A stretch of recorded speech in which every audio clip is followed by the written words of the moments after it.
Kent School District Board of School Directors, November 9th, 1999.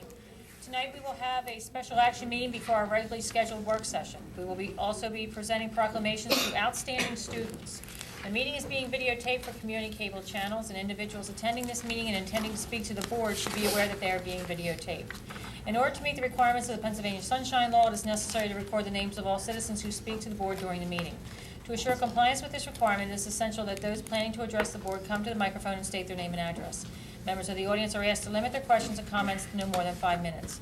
This limit will permit time for all those who wish to speak to the board. Limit will permit time for all those who wish to speak to the board. Whenever members of the audience exceed this time limit, the board president may ask the individual to yield the microphone to the next speaker, and this is in reference to board policy 8344.2.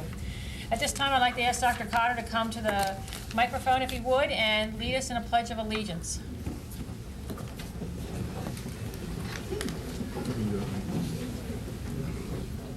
I pledge allegiance to the flag of the United States of America and to the republic for which it stands, one nation, under God, indivisible, with liberty and justice for all. Okay. Yes, Dr. Cotter.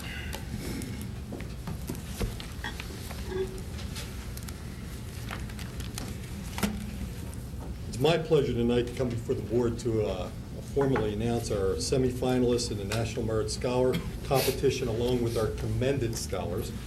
We're going to read all their names into the record. They all may not be here this evening, but simply I think for the honor that they've achieved, I'd like to read all names into the record, and if indeed they're present, to come forward to meet the board. Emily Clinch, Reed Collins.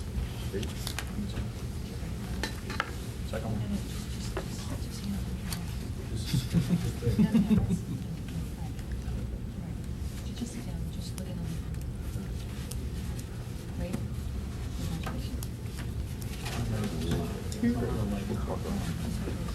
Shilpa Donacetti, Deborah George, Deborah Hahn, Jason Reichwein, and Mark Yoder.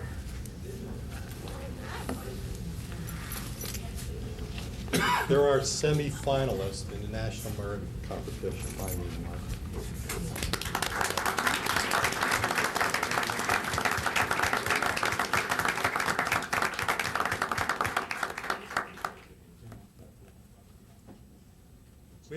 We have a number of commended students as they work their way around.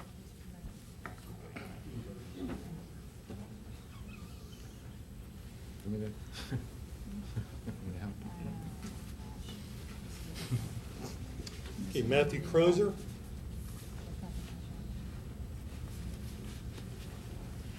Jonathan Fink. Vincent Grande. Kristen Hannings. Hina Kalawadia. Monica Correa. Christopher Mamrell, James McCarter, and Cliff Nguyen.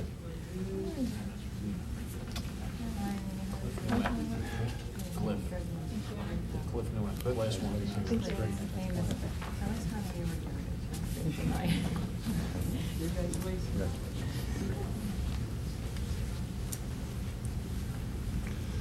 Again, there are many schools in Pennsylvania that do not have one commended student or one semifinalist. It is our pleasure to have 16 at North Penn High School. Congratulations.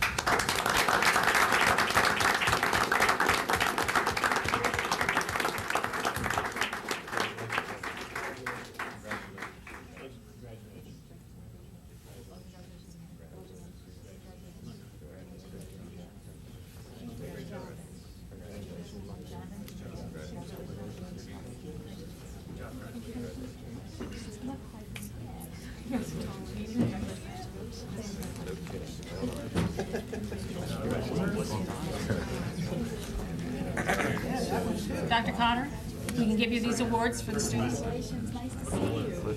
Yeah. Ladies and gentlemen, a round of applause for a very fine principal.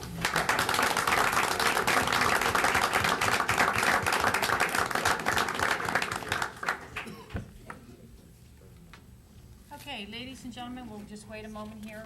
There's students gathering in the back with their parents. Is John in back? Okay, I guess we leave for a second. Okay, ladies and gentlemen, at this time, this audience of citizens, this is a special action agenda. You'll see this evening that there are items to be voted on this evening for special action. So before we do that, we take an audience of citizens. Anybody wishing to speak to the board at this time, please come forward and state your name and address. Anybody? Not sure if this gentleman's coming or not. Student. My name is Matt Casey. I'm from North Wales.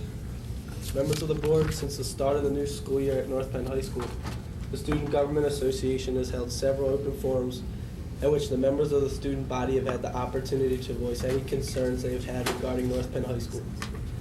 Two school board related concerns that seem to always come up deal with the safety of our building and the North Penn guidance system. After approving the salaries of 3 new security guards at North Penn during the last school board meeting, I, along with the entire student body, would like to thank you for taking the necessary steps in making North Penn as safe a learning environment as possible. However, the concern with the guidance system still remains. The responsibilities of the guidance counselors at North Penn High School are endless. Whether counselors writing out a college recommendation, dealing with a problem between 2 students, helping a student develop a class schedule, or just giving friendly advice, a counselor at North Penn is always working to help his or her students. This year it has become evident that, with the growing number of students in the building, guidance counselors are becoming more and more unavailable. College recommendations are taking longer to get out. When a student schedules a meeting with a counselor, there are sometimes backups of up to 2 weeks. Also, if a crisis situation occurs, which does happen often at North Penn, that situation takes precedent over a regularly planned meeting with a student. Basically, the North Penn student body would like for the board to look into increasing the guidance service staff before the upcoming school year. If any of the members would like to know more about this student-based issue, I would be more than happy to stick around and talk to any of you after this meeting. Thank you for your time. Thank you. Thank you. Anybody else, please, sir? Okay, ladies and gentlemen, at this time, we're going to take a 15-minute recess. I realize that we just started the meeting, but we are going to take a recess at this time. There's a pending situation that the superintendent is managing, and I expect him back within 15 minutes. We need him here as part of the superintendent's report, so we'll take a 15-minute recess.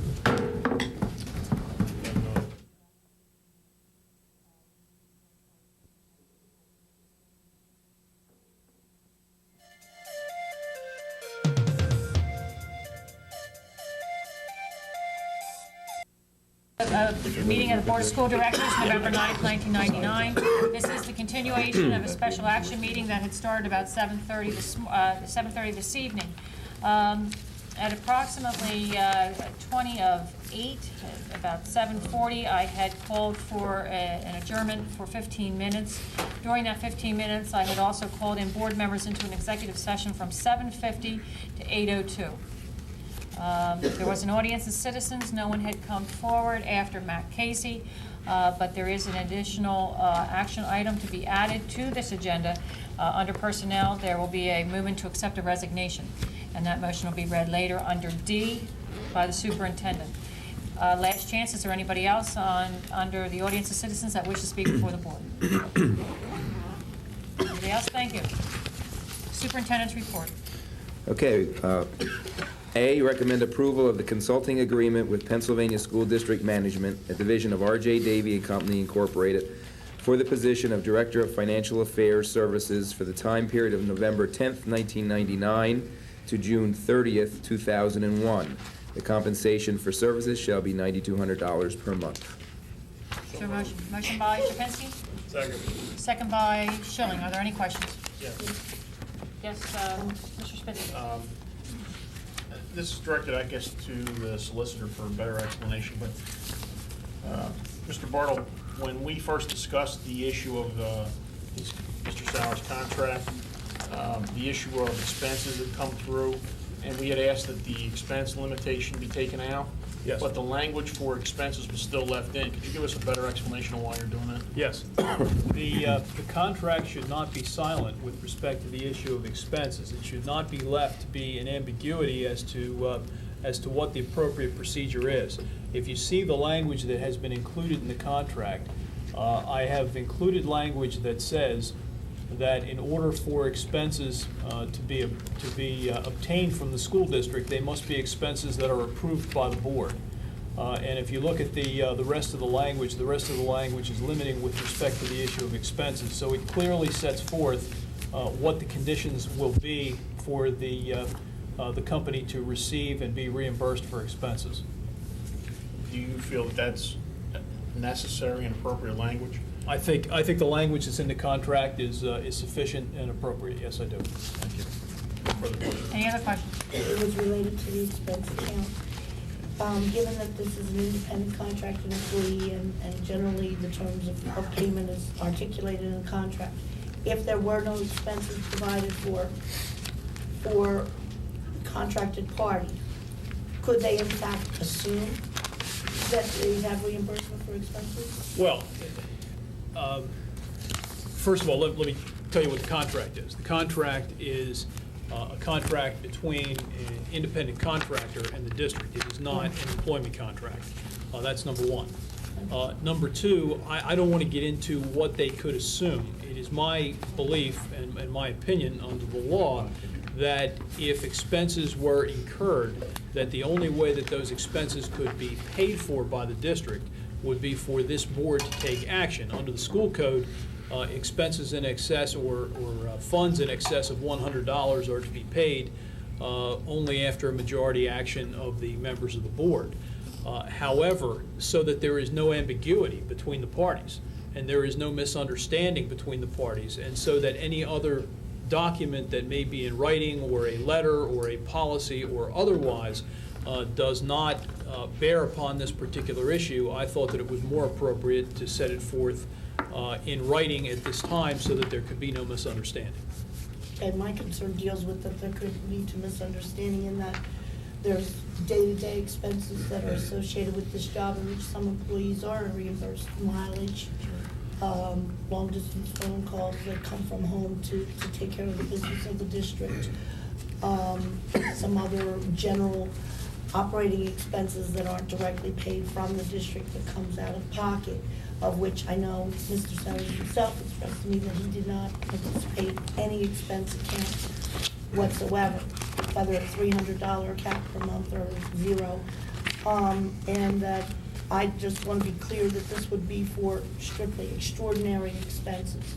I would certainly expect that if we were sending someone for some unique reason off for a few days to where they've got to take a plane or stay overnight or something like that, that's not a part of the traditional role, that we would have to perhaps assume some financial burden. So that was my one concern with the language there. And I want to be sure that there's no misunderstanding or no room for other assumptions. Or small expenses or whatever.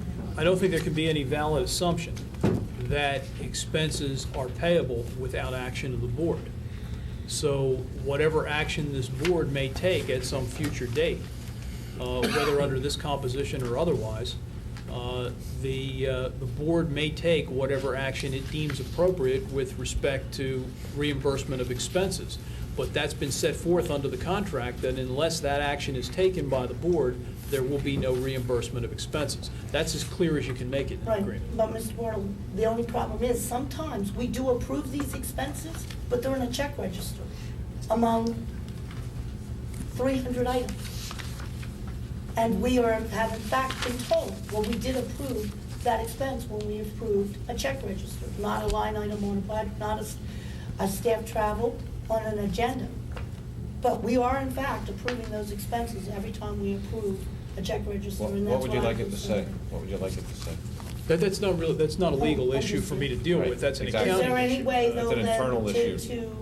to see that it's What do you want it to say? prior to being placed on the disbursement list, anything that says a specific approval of the board? Now, the language of the agreement is to make sure that no one gets stopped from doing what the intent of the parties will ultimately be with respect to the issue of expenses. If there is an administrative problem with respect to the way expenses come in and are approved by the board, then I would suggest that you deal with that matter with Dr. Hassler, and he can make the appropriate adjustments internally, but there is no problem with the contract. Okay, well, that's why I would say the authorization by the board is still a little bit further removed from our board attention than if it were had to be brought forward as a separate item for approval in advance. Okay. That may be, that's an issue And this is you no have to deal with reflection on Mr. administratively. Sowers. I mean, he's been very candid in what his expectations were here, and certainly has indicated he didn't expect to be submitting expense allocations on any kind of routine basis whatsoever. I just wanted clarity here on the record now. Madam President, I have. So there's no confusion. Mr. Bartle? Yes. You're saying then that, when I saw this, I went back through Mr. Sowers' company's proposals, and I couldn't find anywhere where expenses were mentioned. And I do work for an engineering consulting firm. We do consulting work. And we lay everything out in our proposals as to expenses and reimbursement and so forth. I just want a clarification. You're saying that you decided that this should be put into the contract just as a matter of proper procedure, or?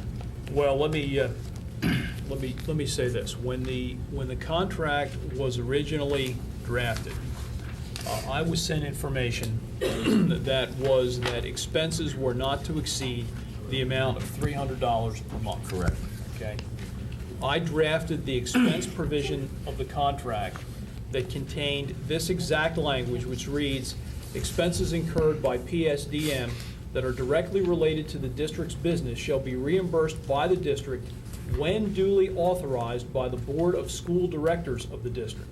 Expenses are to be documented by original receipts or bills. True copies of such receipts or bills shall be furnished to PSDM for tax purposes and other personal use."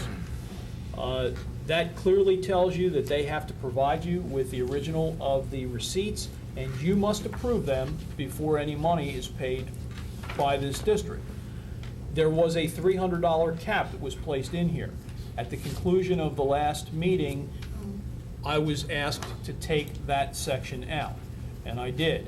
But it was my advice that the remaining portion should remain in there so that there was no ambiguity between the company and the district, that expenses would be reimbursed only upon the authorization of the school board and only when documented by original receipts or bills.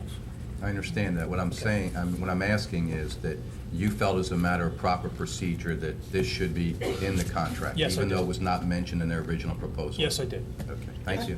I just think it should be clarified that neither the board nor R.J. Davies submitted this expense account provision whatsoever. Came to me in the original document, and it was also their intent that their monthly compensation, whatever that be all-inclusive.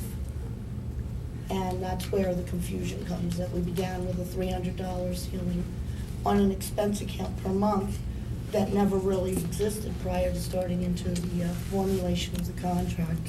Well, let me just clarify that for a second, Right. because when the contract was initially put together, you'll recall that both prior to and afterward, there was a time period when board members could submit what their concerns and recommendations were. The issue of the limitation on the dollar amount of expenses came through from a member or members of the board, so it was directed to my office in that fashion. The only portion of the expense language that remains is the limiting language that sets forth what the procedure is for it. But there was no expense expectations whatsoever at the beginning. That's the issue. No, I'm not sure that's correct. I can address a couple of different issues, I have too. the letter. There wasn't a time schedule of how many days he worked. There wasn't a time hourly frame for his work. There wasn't a provision in the original proposal for proprietary ownership of anything we developed, which we added to that. There was a lot of things in that proposal. Obviously, there was a couple of issues that were important that our solicitor addressed. So, you know, it's good that we have language. There's no question about how things should be handled, and I think Mr. Sauer should have smooth sailing because of it. That's a good idea. He also has pre-warning that any submission of That's receipts are right. going to be highly scrutinized. I mean, is that enough of a warning for you, Mr. Sowers? Jim, you have to understand, I figured let's lay it out right here in Okay. official discussion, and I know you said I Okay, could there's shut a up. motion and a second on the floor, One more yes. question, if I may, please. Jim, in the original letter dated May 15th, on page 2, it says, one significant advantage offers our network of qualified staff and, additional. If we were to call upon these additional people or need some support from your company, would there be additional charge for that? For this $9,200, we're entering contract with your whole company and its services, is that correct? Thank you, Madam Clerk. Okay, there's a motion and a second. Any other questions? All in favor, say aye. Aye. Opposed, nay. Thank you. Jim, would you come forward and shake our hand formally, please? The superintendent, aye.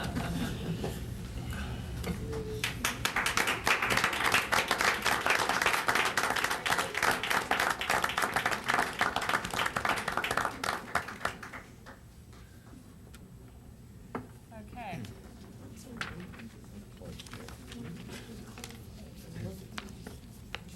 Okay. Ready? One question for you.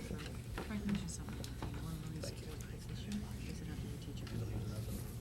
What is a teacher? No. No, it's learning support. So is that the contract? This position is that is specifically Teacher. teacher. B, recommend approval of the addition of one learning support teacher, item 103-99. So moved. Motion by Mosey, second by Sharp. Any questions? Just what would the placement be? Lou? Pardon me? The placement. It'll be a split position between Inglewood Elementary School and North Wales. Okay. All in favor, say aye. Aye. Opposed, nay. Thank you. C, recommend the Board of School Directors resolve to approve the certificate to terminate the authority of the Northern Montgomery County Technical Career Center. Motion by O'Donnell, Second. second by Mosey. Questions? Why? We never got any kind of, we just got a copy of the contract that terminated. Was there any reason why? Yeah, there was we're doing something. Huh? Yeah, I think it's It was there for the original building. Is that what it It's is? the authority for the building. no longer needed. The only thing. I just It's got like a the North copy of Penn what the Authority. authority was supposed to do, but I didn't know Yeah. why we were terminating it. It's like the one we have here for the high school. That expires in, well, it's been expiring for the last 3 years. I don't know Okay. when. All right, one other thing, this wasn't brought to the joint committee, operating committee. We didn't hear anything about this at the last meeting on the 18th. Was this through a superintendent's meeting with the VOTEC that this came forward? I just personally received the letter and then a call from Frank's office. I think someone had contacted Frank's office and wondered when we were moving it ahead. Who was We this? may have to approve it first, Vicki, then it Yes. goes back to it'll go. Well, that be may on our be, I agenda. just wondered if it was circulating through all If five it's not on our agenda sending this month, then you ask Yes. Dr. Irwin. All That's 5 the sending question. districts, because we didn't hear a word. Okay, there's a motion and a second. All in favor, say aye. Aye. Opposed, nay. Thank you. D, the additional item is recommend that the Board of School Directors of North Penn accept the resignation of Thomas J. Kersling from the position of Human Resource Manager for the district. Copy of the letter of resignation of Mr. Kersling is attached to this motion. So moved. Motion by Mosey, second by O'Donnell. Any questions? All in favor, say aye. Aye. Opposed, nay. Thank you. Motion to adjourn. So moved.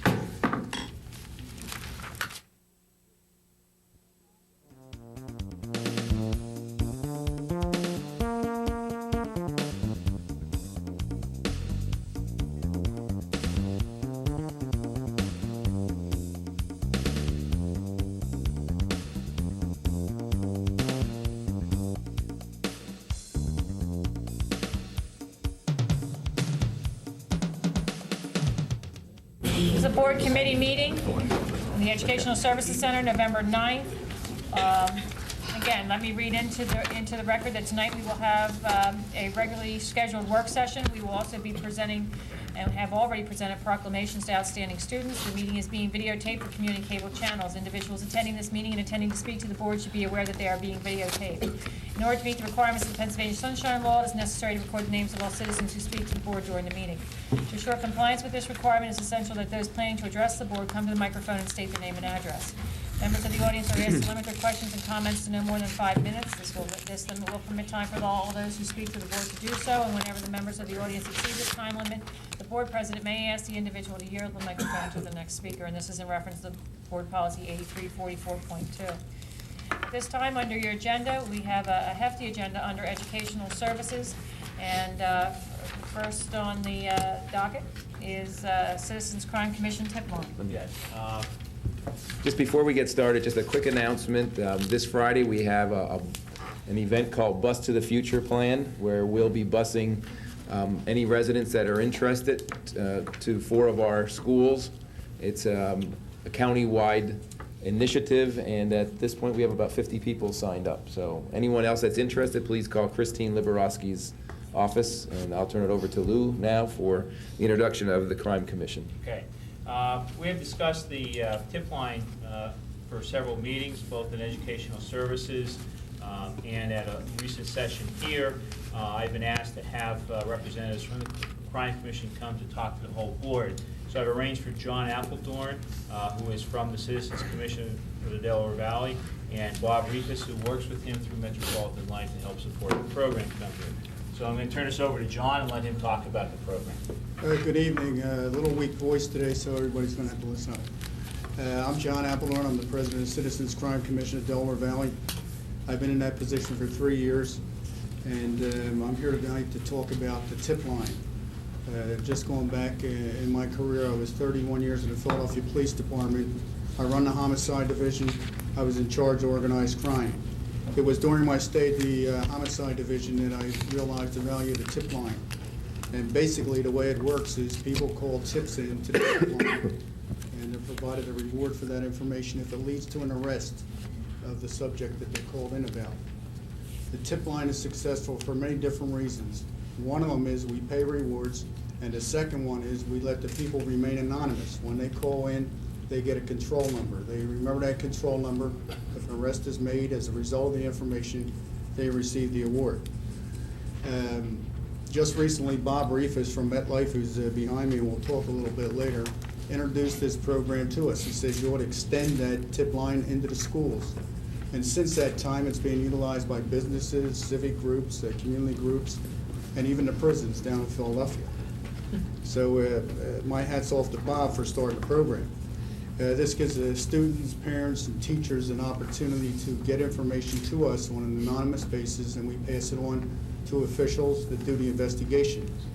And by officials, I mean that we have contacts in the school that we require, and we also have communications with the police department.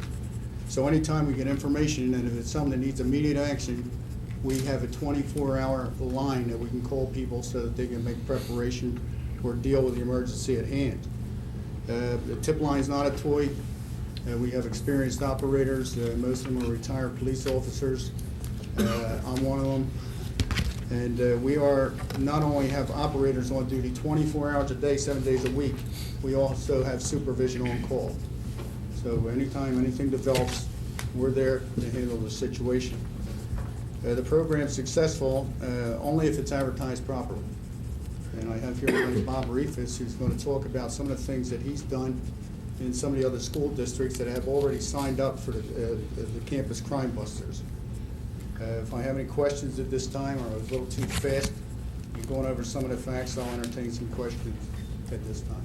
Okay, members of the board, questions to the left? Around? Just Yes, sir. one. Some of the questions that were raised by the board at other work sessions when we discussed this topic is how we handle problem calls. And I say problem calls not with calling about a tip about an illegal act or a violent act, but problem calls that are basically groundless. Okay. And how do we deal about that? How do you go about handling things like that? How do you help us handle things like that? Basically, what we do at the commission is, as you know, we take the information, we give control numbers out. And that's raw data, it's raw information. We don't make any evaluation on whether it's good or it's not good. It's passed on to the proper agency, whether it's the school or the police department, depending on the circumstances. In addition to that, we don't release any information on the calls that we got, only to the people that we're in communication with. And that's for everybody's security and safety. If you have a nasty rumor that's spreading around, if somebody calls a call that's malicious against a teacher or a student, you don't want that information to get around. And that's passed on to our contacts in the school or the police, depending on the circumstances. Many times it may require that we call both the police and the school. It depends on the nature of the call. Does that answer your question? Somewhat. Do you have the capability to deal with repeated problems like that? Say one particular person or a group of people decides to make it an issue and they try to use the tip line to their own advantage? We rely on our experience. We've been around since 1968. I have my supervisor that works at Tip Line, Sandy Montecalvo, an ex-police officer, and many times we'll get the repeat calls. We have experience on dealing with these calls. We know what questions asked, and we have some other in-house security measures that we take, which I would not want to disclose at this time. But we're aware that you get a lot of phony calls, malicious calls. They're passed on, and our operators will get what information they can off the people, and we'll pass them on. We've spent a considerable amount of time through Mr. Rusnock's office setting up the procedures and the contacts for you. And I would like to know, would your organization work with us to develop proper procedures to deal with problematic calls that happen like that? Because that was one of the top concerns raised by the board before we implement a program like this. And a good concern. I mean, I absolutely agree with it. It's a tremendous concern. And like I said, we have implemented a lot of tip lines through various businesses and things like that. And we have dealt with the people that are in charge of the tip line with us. And we'll work any way that is required by you. If you have policies, procedures to follow, we're more than happy to follow them. But our experience, tells us how to deal with those repeat calls. Within the school system, say we're two students and we had a fight last week and I call you up and say he's got dope in his locker. I get a number? That's correct. Then Go ahead. And how do you proceed? You then contact Howard to be here, and you find out it's false. Okay, I think that tip line, they call the school, they call the police, whatever, they could call anybody and it could be a false accusation. That's not going to be prevented. We will pass that information on. And on a call like that, our operators are going to get all the information they possibly can. They're going to want names, lockers, and they'll really get into the incident, where's the drugs at, how do you know it's brought in? And with a cooperative person on the other end of the phone, we'll be able to pretty much tell Figure out if the it's information. if it's Let me real. go back to April this year, the Chamonix High, right after the Colorado tragedy. They had a bomb scare, and we were talking at that time about putting the tip line in.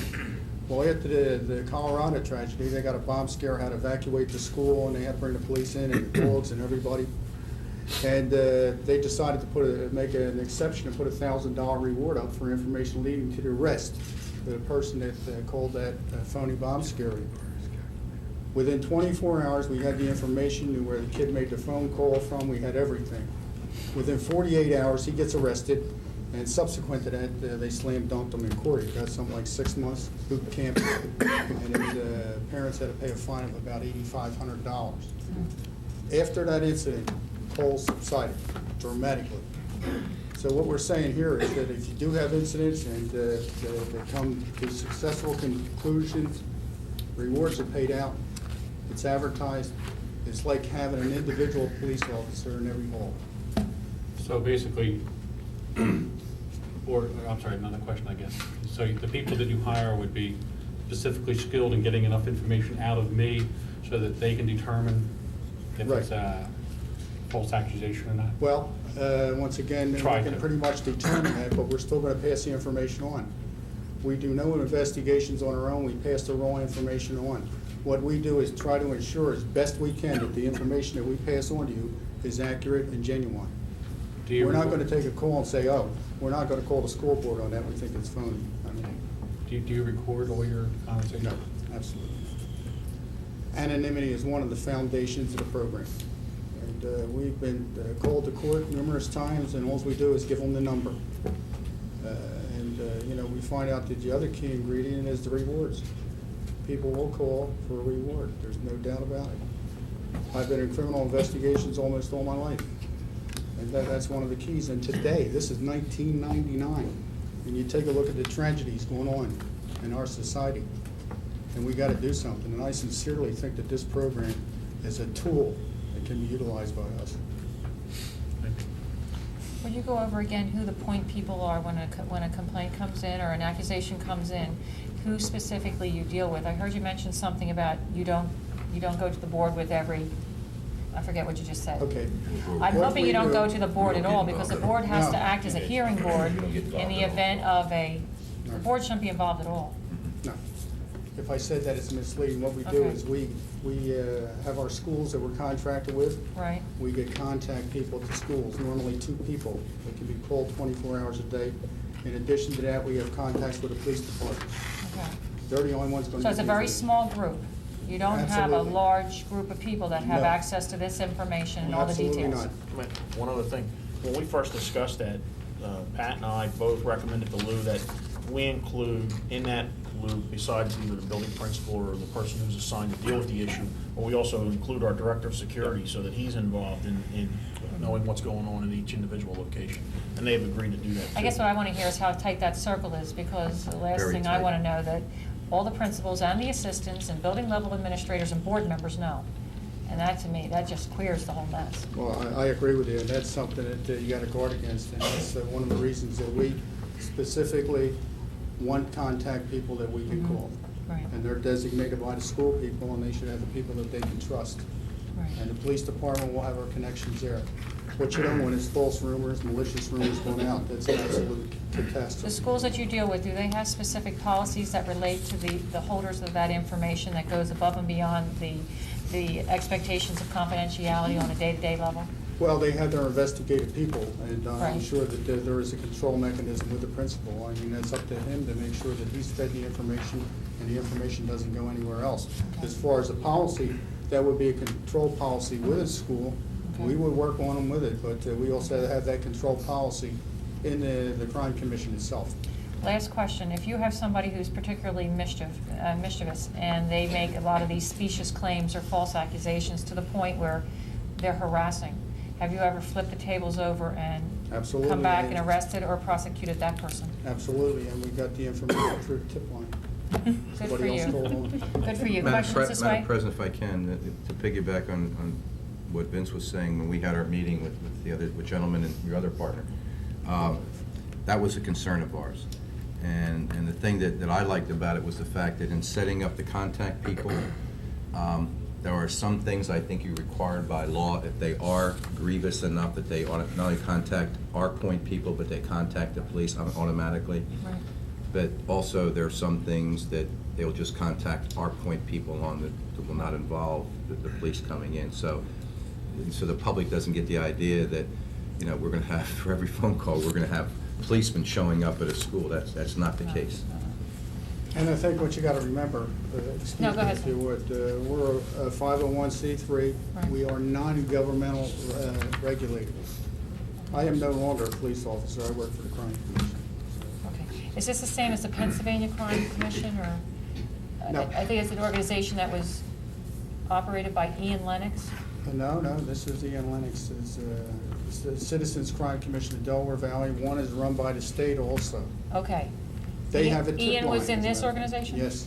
Okay. They have a tip line, a lot of your tip lines, just Right. not to take too much time.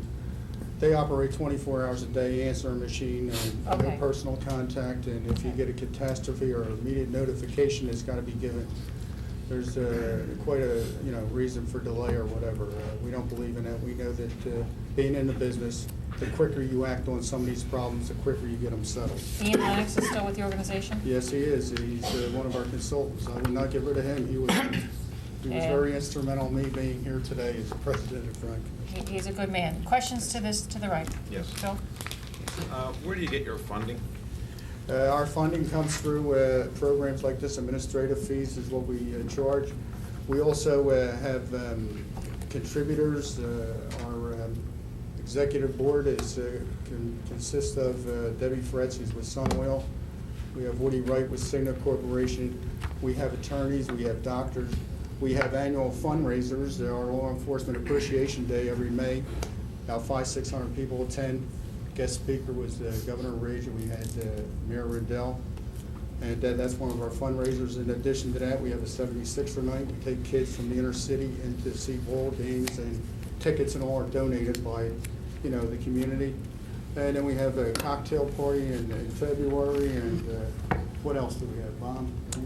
The golf outing, that's right. Golf outing. Another golf Golf outing. outing. Another golf outing. Gotta have one of Golf those. is the most important. Someone's got to pay the price. There's another one we go to, Don. Okay. If I were to call Sure, in, Simon. if I was a student and called in and what I called in with the information led to an arrest, Right. I have never given you my name, is that correct? That's correct. All right. How do I know that an arrest has been made?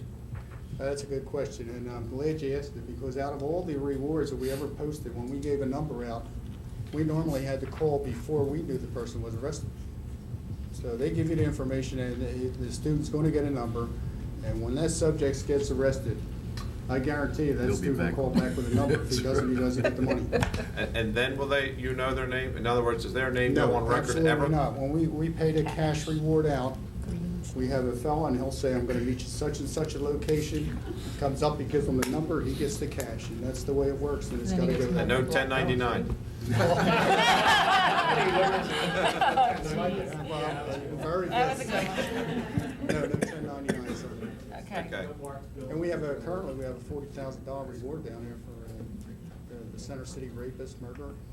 And that's generated a lot of calls. I don't want to get off the subject, but just to Okay. let you know. And that's all numbers that are given out. We've given out in excess of maybe 400 numbers already on that job. Oh, wow. Okay. I guess I need some more from you to help me Okay. know that this will not turn into a harassment line for students. Well, we're the ones that. That's one of my big concerns, that it turns into harassment. And part of my question is to you and to the people at this table is, what is different about this than having a student slip a note under a door to somebody that works at the district, other than the cash reward? Yeah, harassment is harassment. And if they're gonna call for a cash reward, they're not gonna get one on an harassment call. Anybody can make an harassment call, and if you have the capabilities to check the numbers, which you can do, they're all gonna be made from payphones. We're not gonna be able to cut out all the harassment calls. And this program is not the answer to everything. But we think we've got a good program, we've got the experience to run it, and we know when we're getting a harassing call, and our operators will deal with it. We get them many times, every time a reward comes out. The first 6-8 hours, maybe after the show is publicized, we get a lot of calls, and we get to know. But we pass the information on, we talk to the people, the questions we ask, many times they just hang up, and we're off and on. So I mean, to stop an harassing call, what are you gonna do to stop it? It could come anywhere. It could come to the school itself. Right. Well, let me continue this. We still have control over what happens with the information. In that if you get a call about so-and-so's beats me up every day for lunch money, Right. your action on that is to call your contact at the school, correct? That's correct. So then it is in our hands, That's correct, sir. like it would be anyway? Yes, sir. Okay. Okay, I'm done. We Thank you. we do no investigating. Okay, thank you. You stopped going to lunch with John Schilling. He needs the food. Vicki, John, questions on this side? Yeah. Go ahead. It's my understanding your crime commission right now is involved with the Channel 6 tip line. That's correct. Down 547 tips or something like that. 546. 546, we get the right number out there, tips. If anyone wants to call tonight, they can start right up, 215. What I want to know is though, under that tip line, anyone right now in the Delaware Valley region can use that tip line to report a criminal activity, correct? That's correct. And you also have rewards that are associated with reporting criminal activity? With specific criminal activity.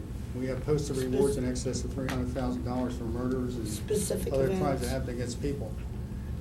It's a posted reward unless we come out from the crime commission and say, we're gonna put $1,000 up for this, we're gonna put $2,000 up for that. So after every newscast, our operators usually get phone calls. However, there's not rewards attached to all the phone calls, and we will still take that information and pass it on when the reward is paid out. Okay, that's what my next question was Right. going to be, but say someone does call and it's not over the Center City incident or anything that's already hit the news to where you've established it as a reward incident. But if they do call, student from North Penn High School calls and says, we've got someone out here dealing drugs, blah, blah, blah, to your current tip line.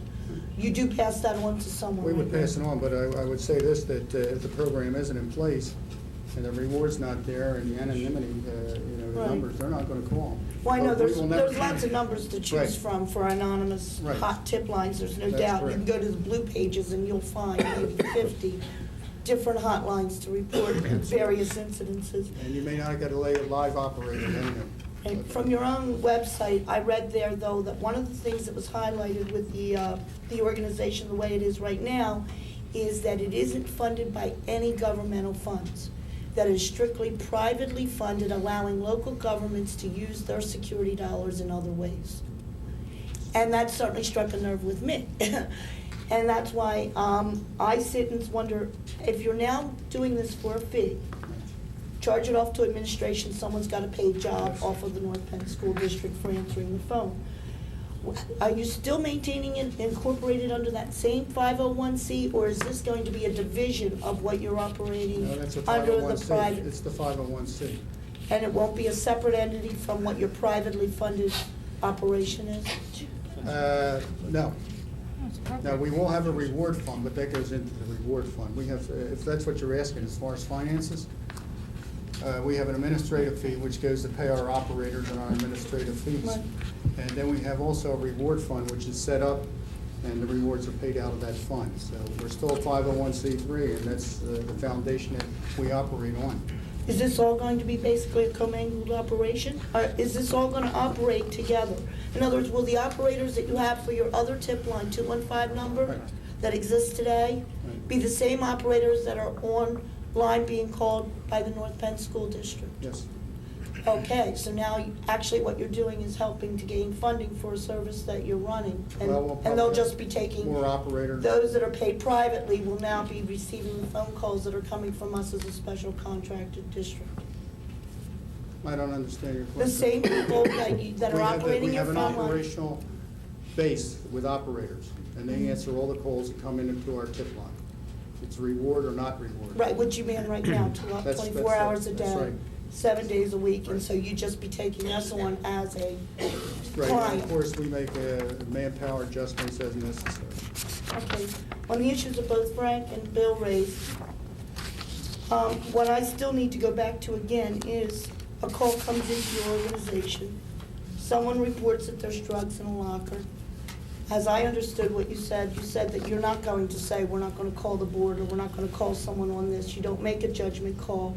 If that call comes in, regardless of how questionable it may be in credibility, you then do transfer that out to make sure that you're cleared of having received that information by reporting it, correct? We relay the information, that's what we do. Right, yes. and if it were drugs in the locker, which is an illegal activity, Absolutely. what would be your phone calls?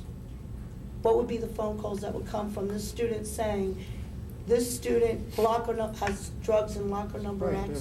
that's what we would do. We would try to ascertain the locker number of the You student. got all that, right? Right, we got all that, and it would be passed on to the school.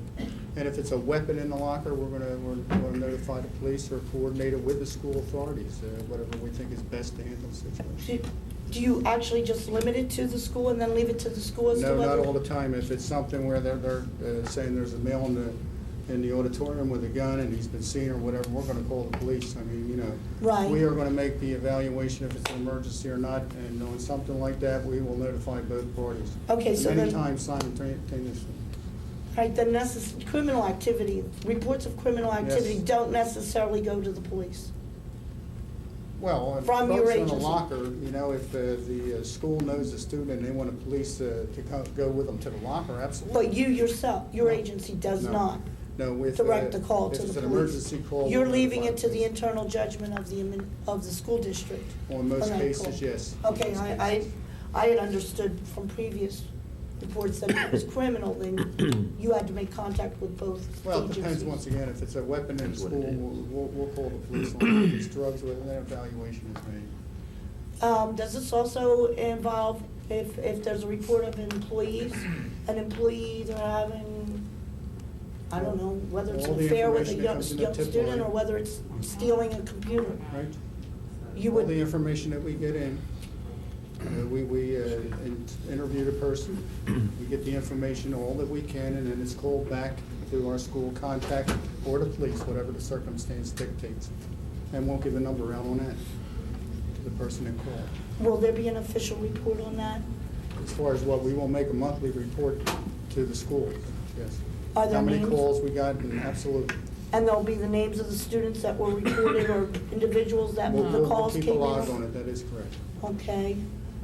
But that log will be a secure log for only the right people to see. I mean, we're not gonna make that log available to anybody but school personnel.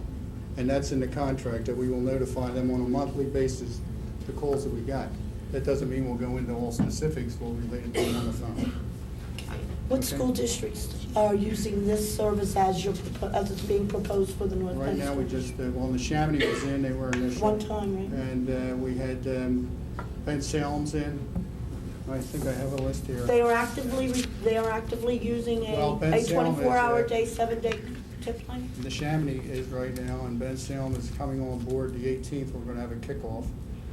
And we have some schools also in Jersey and a couple other suburban schools from Philadelphia out there. We were told, I guess it was just 2 weeks ago, that the Chamonix doesn't have the routine service. Just let me clarify that, Vicki.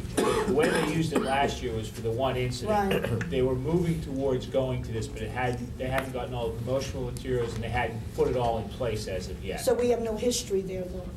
No. No. No history at all? Am I The right? Chamonix, Pine Hill, you are correct, sir. Okay. Pine Hill's shown interest. We're going up there with Thackton, Solderton, Ben Salem, Haddonfield over in Jersey, and Pottstown. And we're currently also talking with Westchester down there. They have like a group of schools that they want to come in. Okay. I think the issues of damages to the reputations of people that have been falsely accused hangs over everyone's head. Because no matter how responsibly you handle them, take as much information as you can, it isn't hard to create a reasonable story to validate sending off police to check his locker, or do you go, if it involves someone's activity at home, that would also be reported? We'll also relay that to police, that's correct.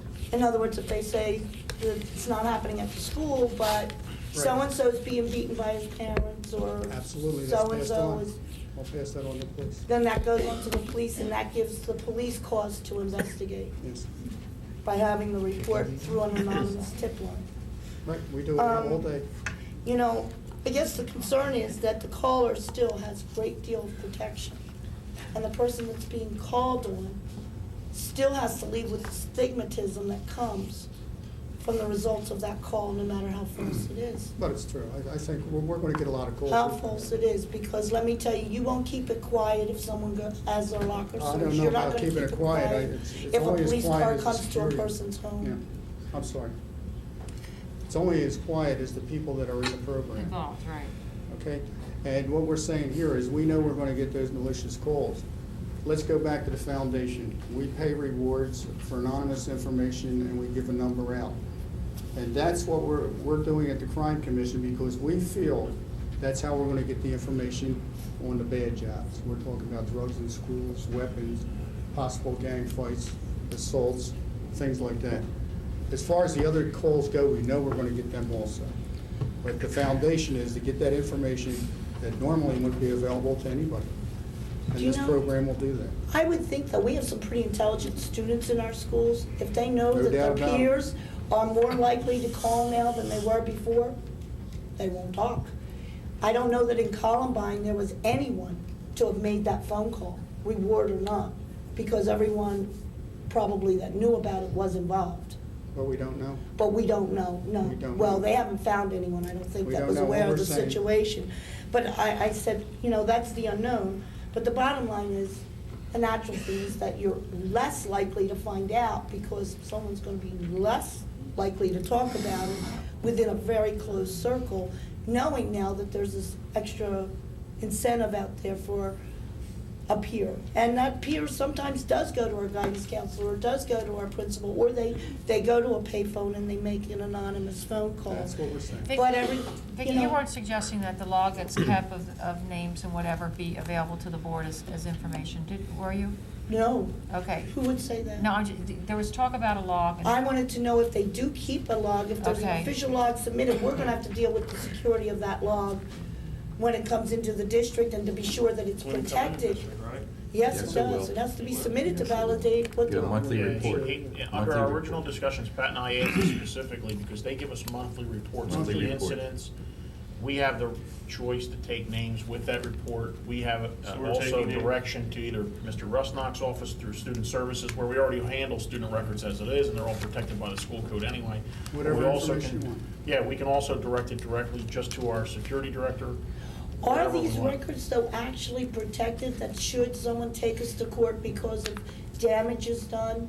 They say that the reputation of their child, emotional damage from the results of a false search and et cetera, Right. that the first thing someone wants to do, they're gonna go into a discovery process and they're gonna subpoena whatever records are associated with that Well, false call. they can discover the discovery. We went to court many times, and what they get out of us is the identification number.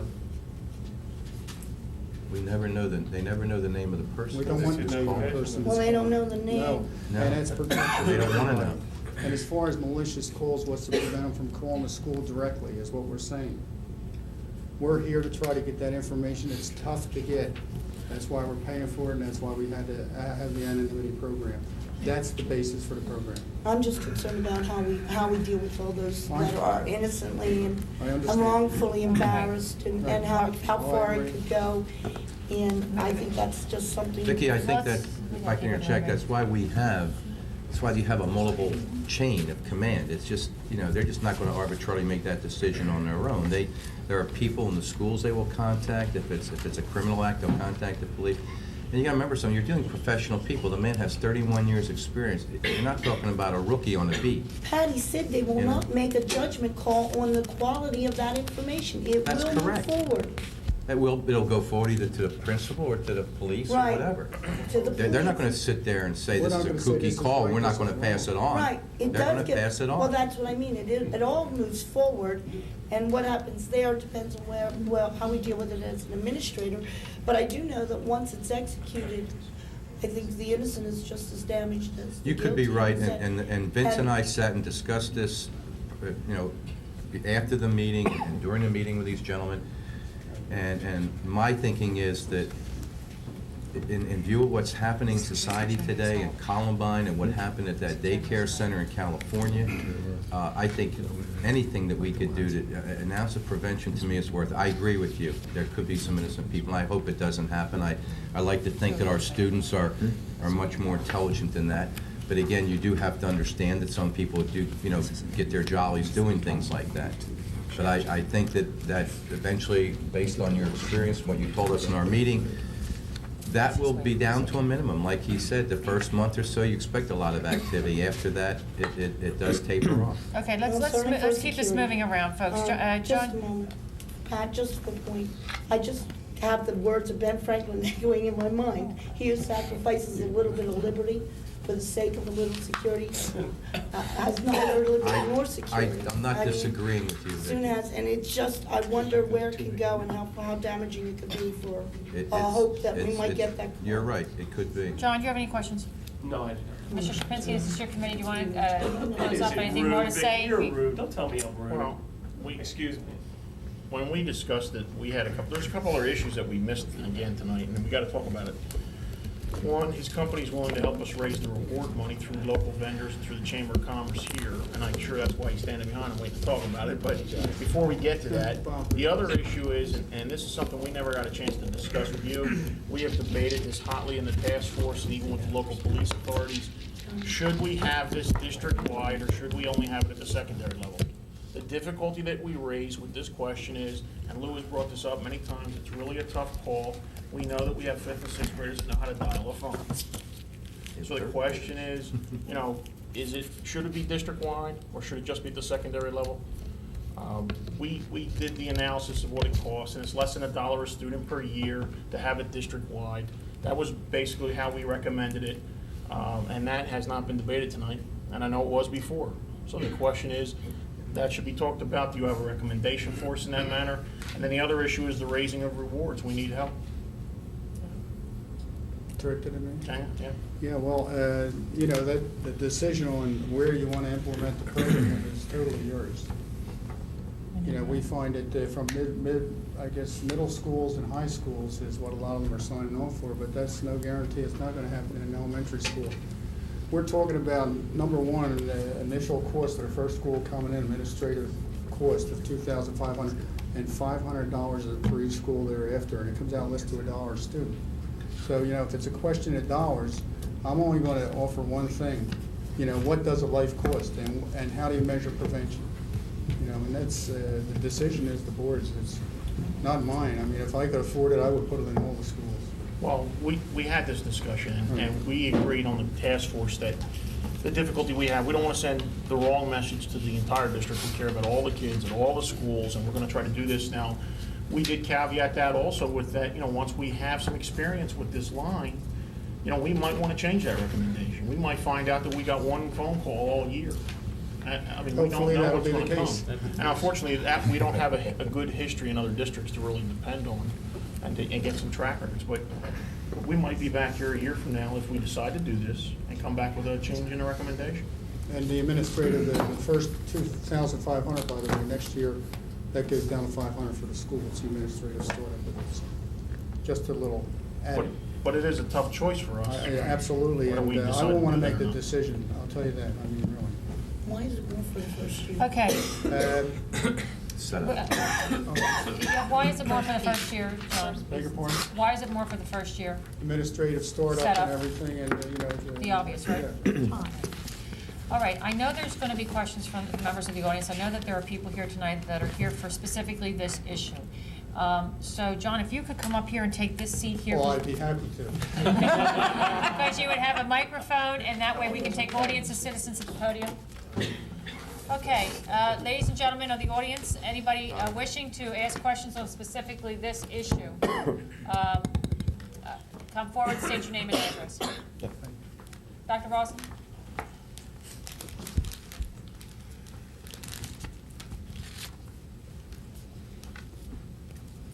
I'm Helen Early, or Dr. Rosen, Stoller Avenue, Lansdale. I'm hearing several things. One question, well, first of all, this, when I see it on television, you know, the tip line and so forth, it seems to be a wonderful thing. You know, you have a specific crime, now call in information about this specific crime.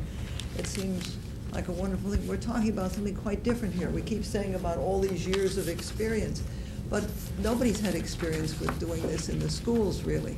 Neshaminy, it was probably the $1,000 reward and not this program that got the bomb threat explained. I'm hearing in terms of, well, look, they can call in, anybody can call in to this, the tip line that you see, the number given on television and so forth. Anybody can call into that. So and it's going to be the same operators taking it and so forth. So exactly what different are we getting? Or, as the question was said, what's different than a kid slipping a note under a door and so on? And the business about what are you going to do to people, you know, that are harassed, you know, there's nothing to keep three guys deciding that they're mad at one of the guys in their group. And so they take turns calling in. And you say, oh, well, it'll be kept confidential. How can you keep it confidential when you call the police in and you go search his locker? And I assume if you're going to search somebody's locker, maybe you do have to have some sort of witness there from the police. I don't know about that. But, and I don't envy the man that's going to be, or woman who's going to be the contact person for this. What do you do when they tell you that, oh, 3 different people have said that Joe is talking about guns, just talking a lot about guns? So you call him in and he says, huh? And then what happens? On the basis of anonymous tips, do you get a search warrant and say, ooh, look at all these guns at home? And then the father says, look, they're all legal, I like guns. I just see so much potential for harm.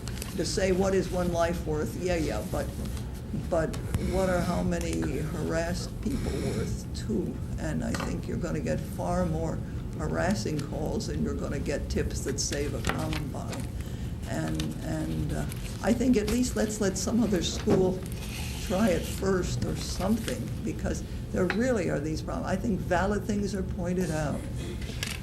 It's a multifaceted question, Doctor, and let me just try to explain it again, that rewards are paid for information. Somebody's going to call in vindictively on a locker, whether we get it or the school gets it, somebody's going to have to take an action. And I think the problem today is we don't have enough people taking action. We're not getting, in law enforcement and in the schools, enough information to really have an impact on safety in the schools. Number one concern here in the state, and just recently the governor, I think, awarded $18.1 million for school safety programs. The number one concern is school safety. And if you got to pay for information and it sounds a little critical or whatever, then that's the way it's got to be. I've been in law enforcement all my life, and I know that the best detectives that get the most clearances, the most arrests on a job, are the ones that have connections on the street. And you go out there and you know your connections, and sometimes you got to pay some money. And what I'm saying tonight is that if you want to know what's going on in the schools, then you go to the students. They have the information. Yes, and exactly. if we're going to pay for it, then we'll pay for it. And just we pray to God that maybe we'll save one tragedy. That's what we're here for. But I'm not seeing why they have to go to you. Why can't the school themselves say, look, we know somebody's dealing drugs.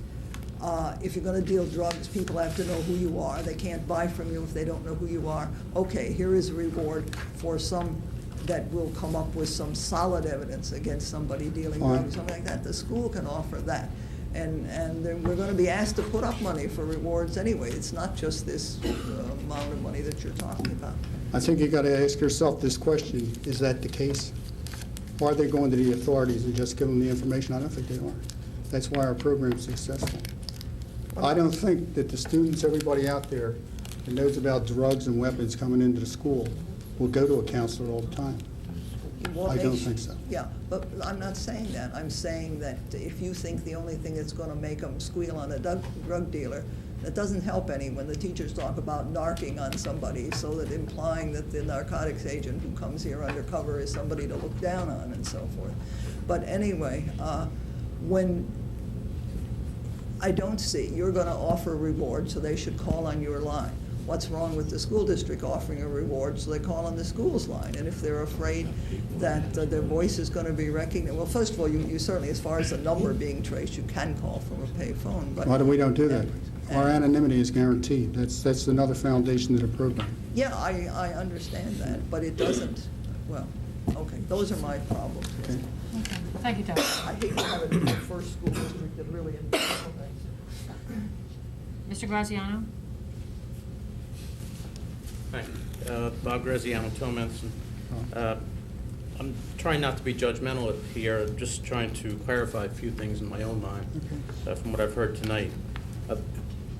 If we were to contract with your organization, do we get our own tip line, or is this just the generic tip line that you have? It's a tip line that operates for everybody, and we have phone capabilities where the phone rotates, and also that you won't get a busy signal. It's the generic tip line, that's correct. And the reason for that, just to back up a little, Bob, is that we assign our numbers in a sequence known to us, and so it's got to come into one line, a central location, so that we have proper control on what numbers we're giving out. Okay, if we didn't have a contract with your organization, right, and someone were to call the tip line, right, how would you handle that? Well, depending on what they're reporting, we would relay it to the proper authorities. What would be different in that situation as opposed to us contracting with you? No reward, no code number. Okay, is a code number given to every caller regardless of whether there's a reward associated? It's no, it's not. It's only given if there's a reward associated. Okay, and there's only a reward associated with it if there's been some incident already, and you've determined that that incident or person is worthy of some reward? Most of the rewards are posted by individuals, corporation companies, in this case, possibly the school district. Businesses, prisons have posted rewards. And if it's a posted reward and we're contracted for it, then we will give a number out. In many instances, the Crime Commission adopts cases where they think rewards should be posted, and we pay that out of our own monies. But they're all posted, and whenever you give information and there's a reward attached, you're given a code number. So Okay, the key there being a reward attached. So there's a reward attached Right. if there's some incident has already occurred and you feel it's worthy of a reward. That's our decision at the commission. Okay, so someone calling about, Wait a minute, that's not accurate. It's also, it could be predetermined by the district if we decide Right. to advertise. I think that he's way. talking individual, though, I don't know. okay, can you give me an example? Well, we had this discussion when they first came out because, we wanted to know what we would associate as a reward and how much that amount should be, or, and our discussion was, we have to decide that at the administrative level, what we want to post.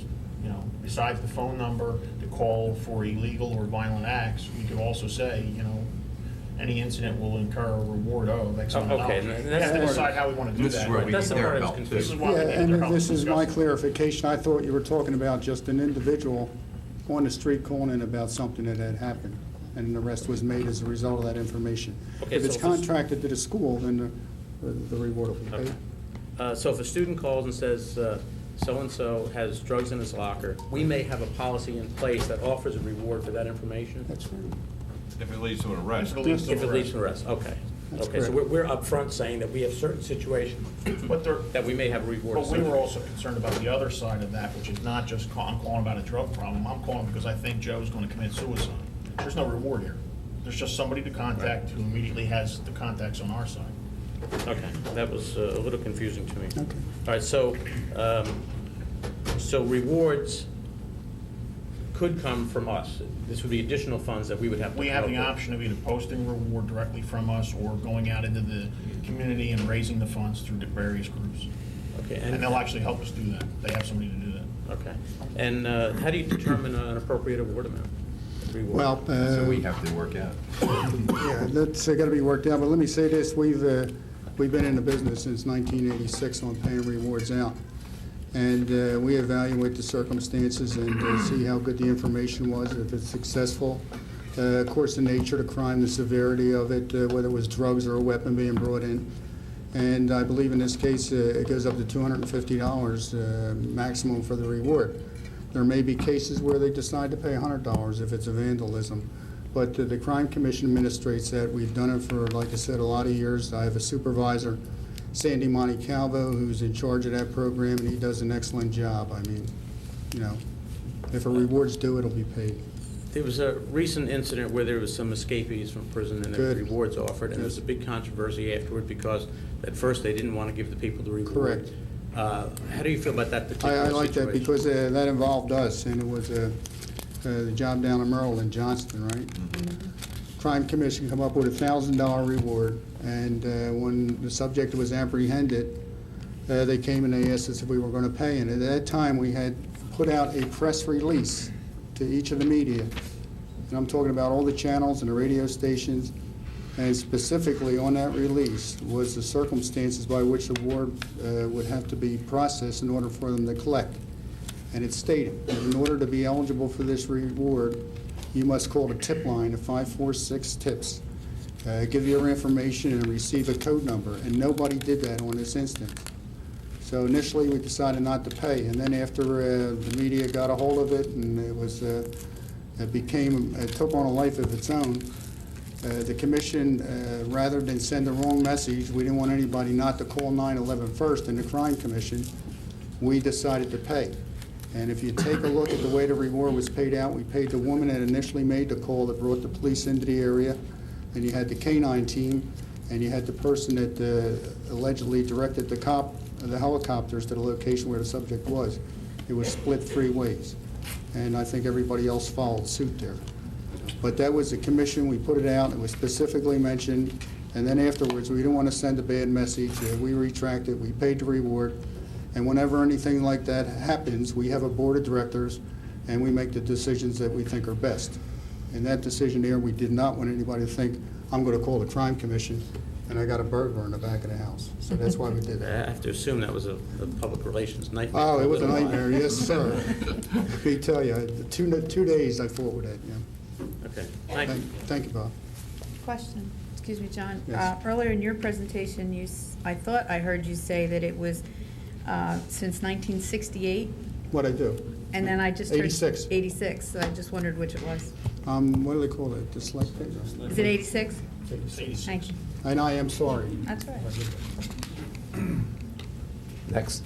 Hi, I'm Jean Lee from North Wales, and I just wanted to say that I believe that this tip line, I really strongly agree with it, because being a student myself, I don't think it's easy for a student to even leave a note in a box or under the door, because it could somehow be found and it could be traced back to that person. So having this tip line and making it anonymous, I think it would really have a good impact on the students and just the school itself. Thank you. That's my daughter, by the way. Yes, sir. There's already publicly funded tip lines, and we're a public school district. Mhm. Then why do we have to hire a private organization to run a tip line for us? Well, Well, Mr. Appleton, let me address that Go first. ahead.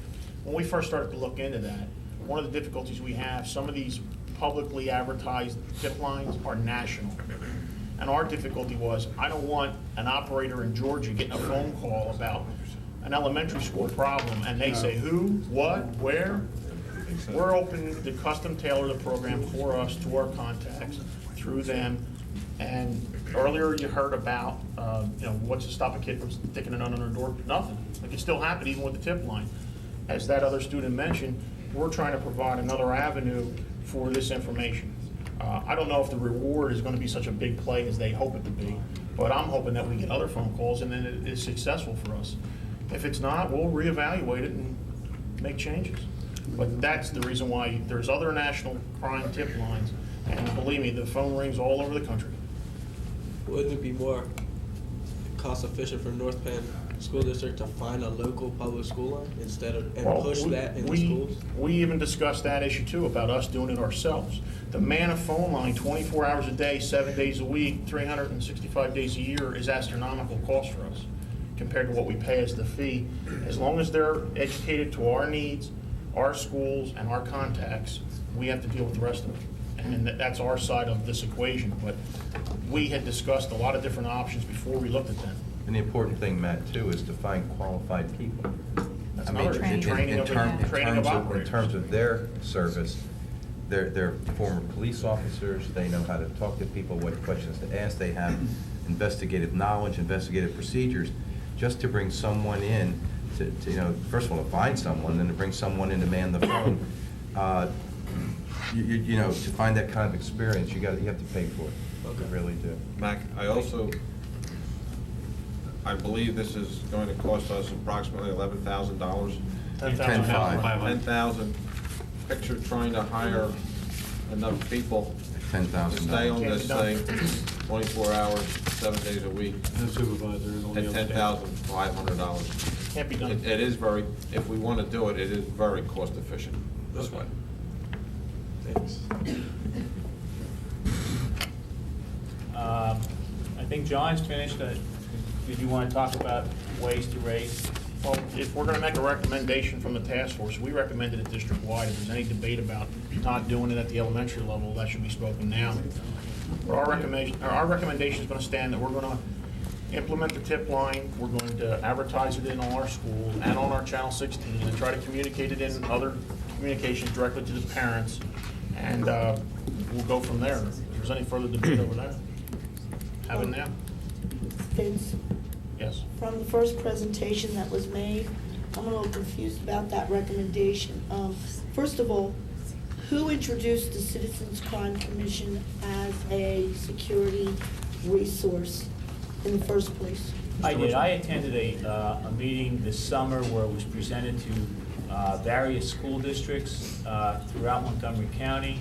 There was also representation from the district attorney's office, and a number of our police departments were also there.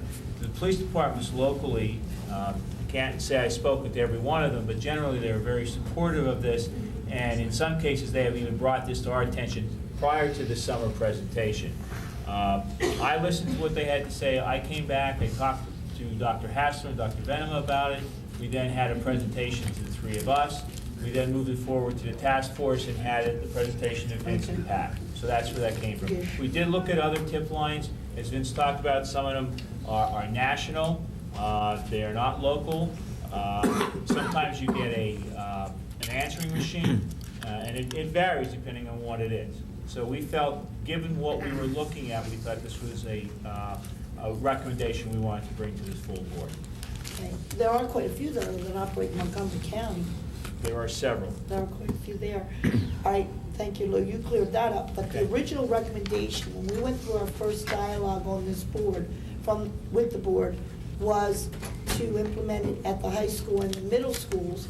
And if I can reflect back, Lou even said we really weren't concerned about getting phone calls regarding someone stole my pencil from the elementary level. So the recommendation when we went through our first dialogue was for the high school and the middle schools, and it was only at the close down of that discussion that suddenly it was kind of thrown out that the recommendation was going to be for all schools, but we didn't have a dialogue. I think that was the administration's recommendation. Pat and I are on the task force, and when we discussed it with them, we were clear that we thought this should be implemented district-wide.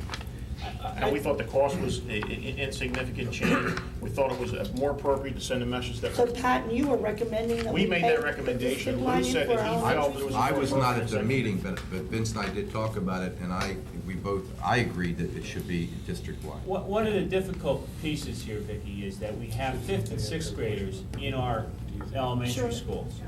If you look at the history over the last 2 years as to the age and grade levels of some of the youngsters who have been involved in this program or have been involved in violence of any sort, certainly 5th and 6th graders do pop up and do occur.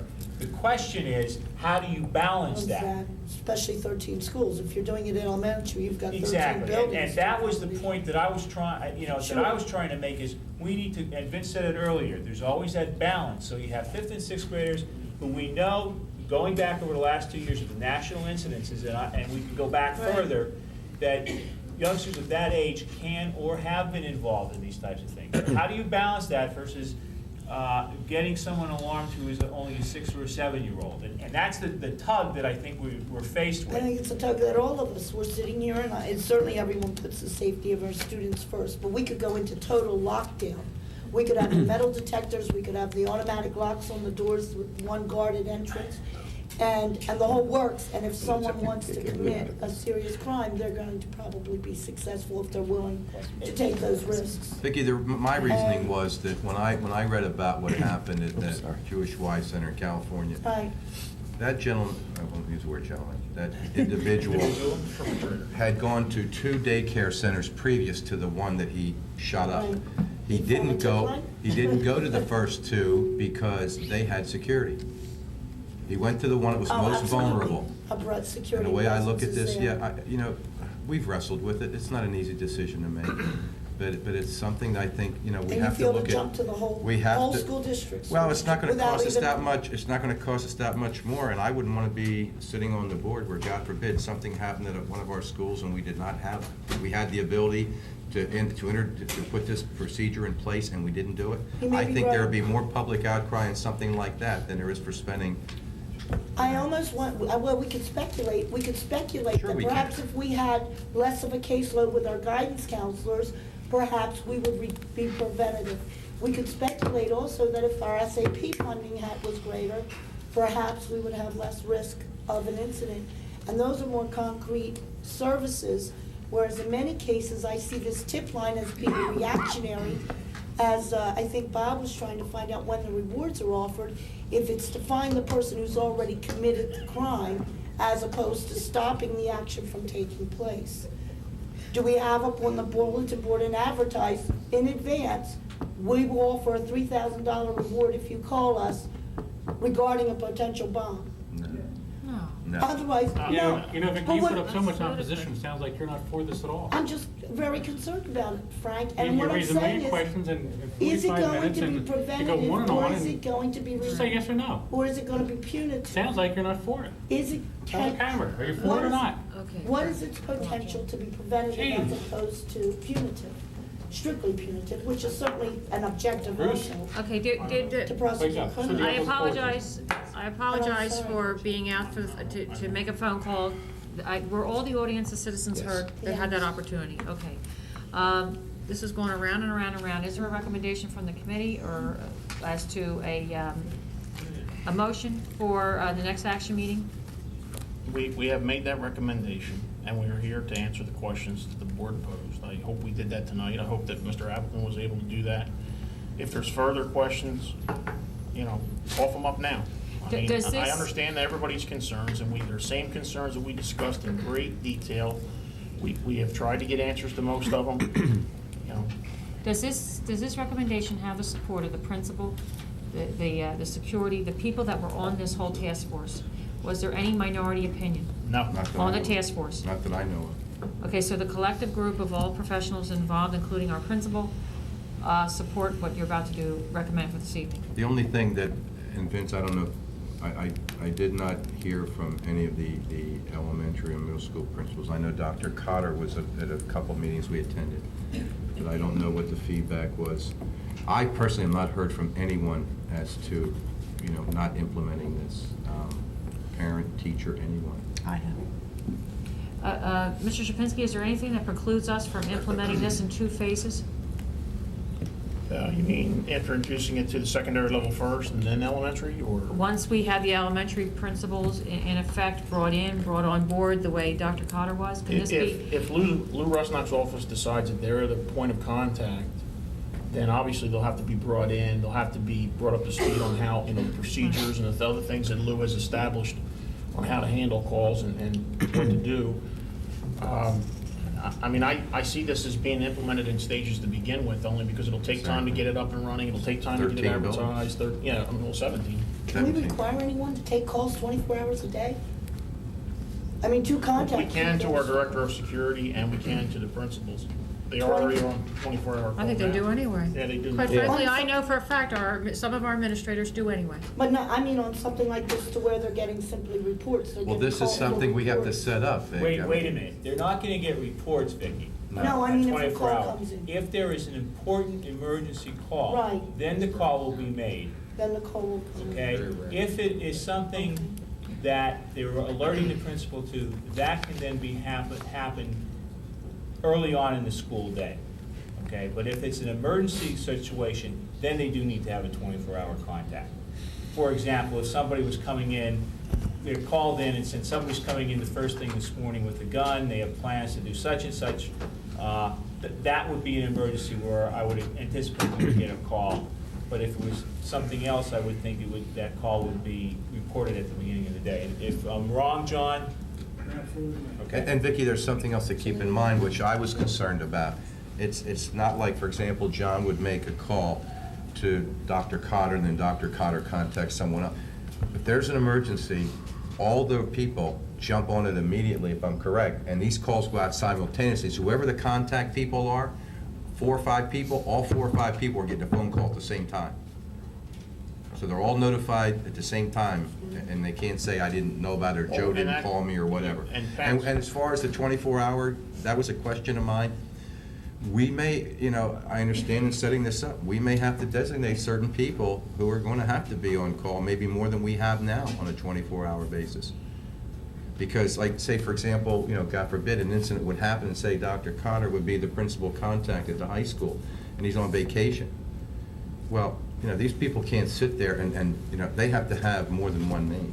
If it's that Yeah, important, but we'll we be have a calling the backup. police anyway. Well, you know what, Bill? Well, it Not depends only on what that, it is. But we also made sure that they took the other extra step to have our director of security, Correct. who is now responsible, so nothing Correct. falls through the crack. Correct. I don't want the principal to show up at 10 o'clock in the morning because they had a meeting and deal with the issue immediately. Right.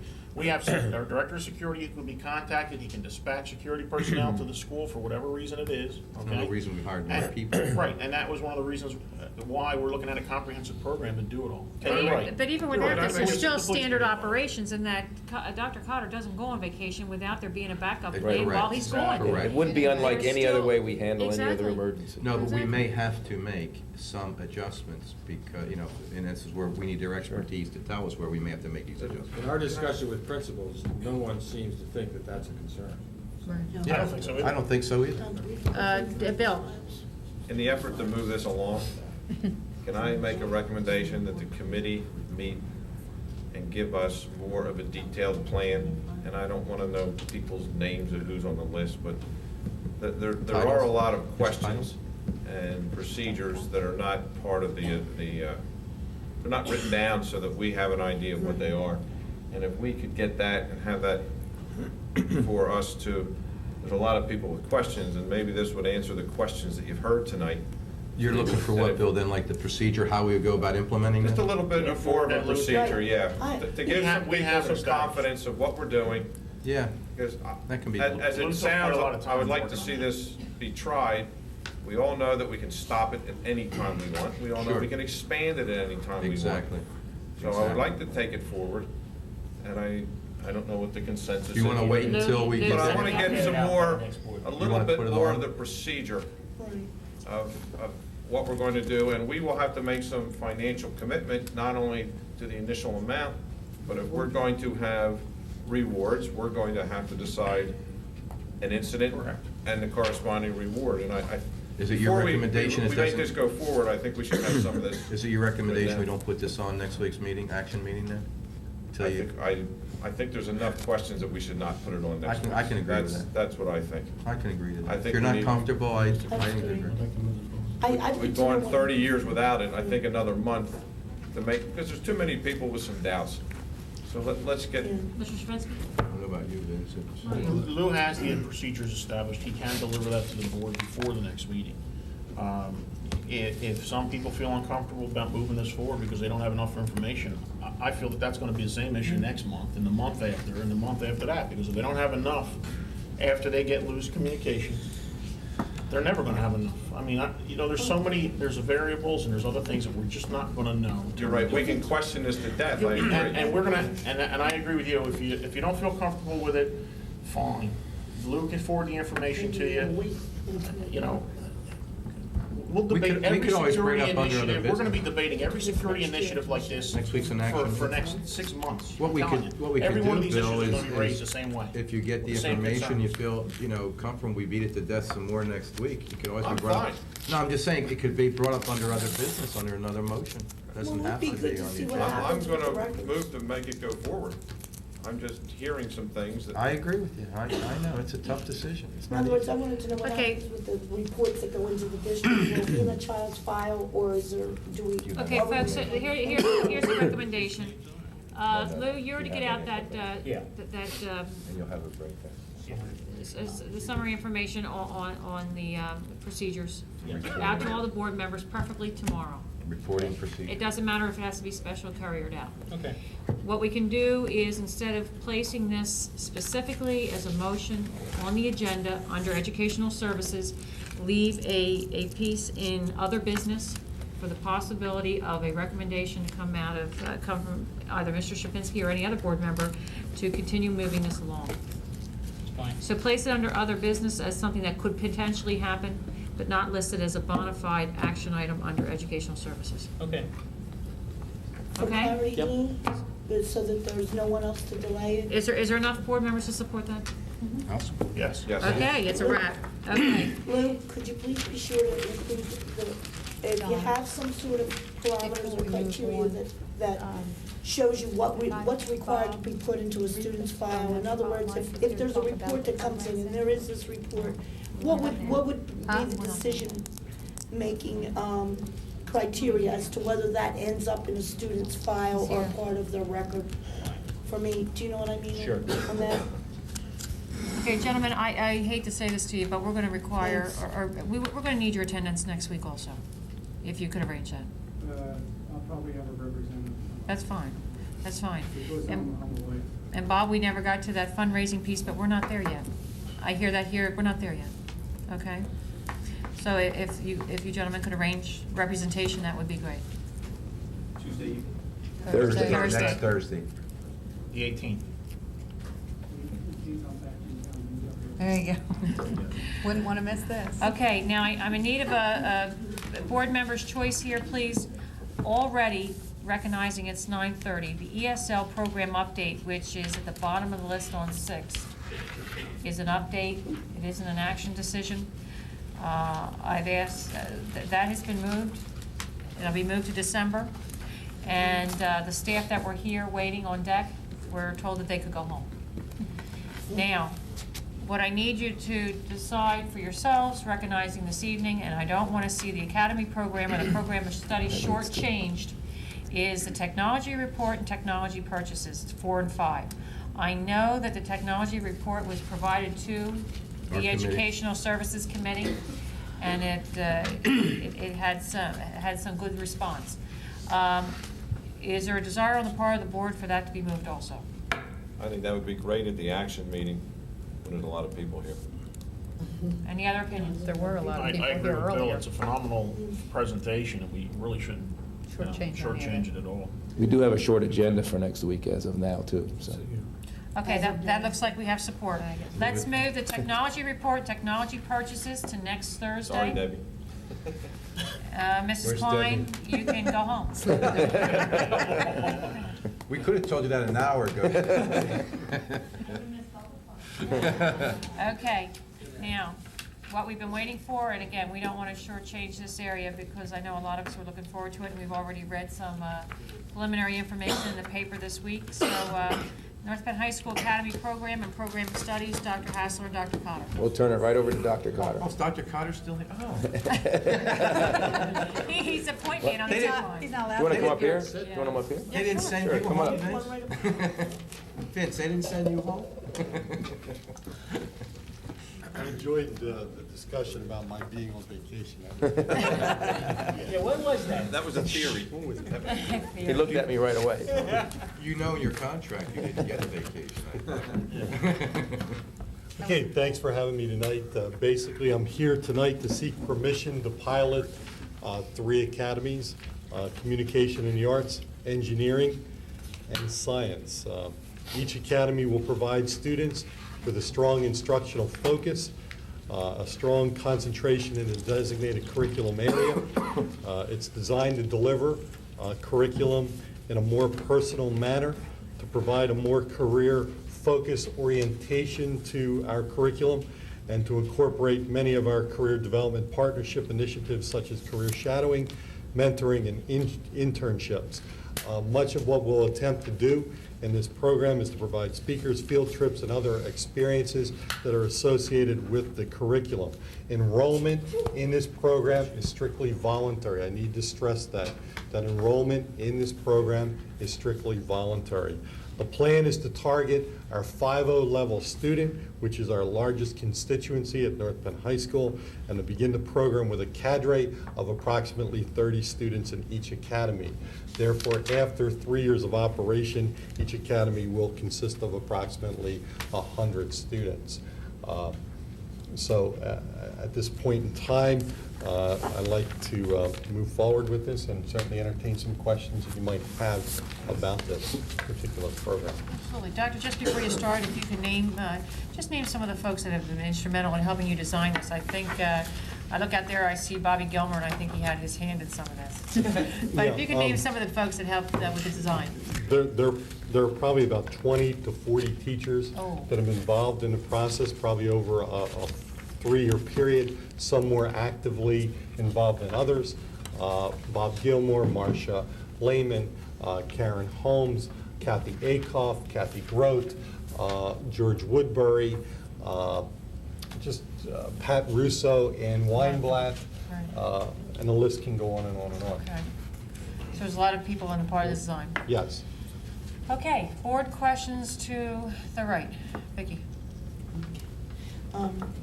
Dr. Cotter, you talked about 3 academies, total 90 students, right? Correct. All together. So each academy is going to have Well, approximately 30? initially 30 students per academy, and gradually over 3 years to increase it 30, 30, and 30. So you'd have approximately 90 in each academy by the time it was in full operation in grades 10, 11, and 12. That's the future expectation of 90 each? Correct. Okay, as we're going through this with 30 per academy, and considering this is going to be for how much of a portion of their daily curriculum? It would be a concentration in a major subject area, although the intent would be to incorporate some strategies such as interdisciplinary instruction as possible, wherever possible. In other words, to block some students where we can, where it's logical. Math is very difficult to block students in because they're so varied in the math levels, but sometimes in English and social studies, we can block those areas so that students can move together as a group. So incorporating that concept would personalize the delivery of the program. Students will consistently have some of the same teachers in the program. Teachers will get to know the students on a more personal level. So you have 30 students that are teamed for each of these academies. Now, how do they break out for all the for the various classes? I mean, are those 30 going to be going to the math class together in one math class? They might, depending on the academy itself, depending on what is required. There's a sequence of courses that are listed in here.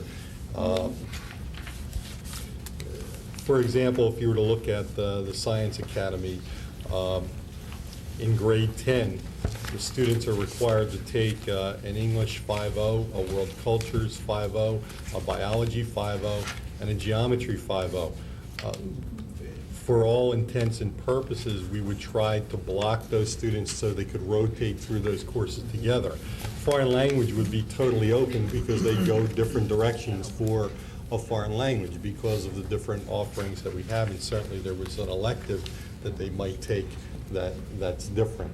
So as often as possible or wherever possible, we would like to try to keep that cadre of students together. And essentially, it's a teaming form of implementation that's moving to the high school, and we'll move these through. What would you expect to maintain for your student-staff ratio under this?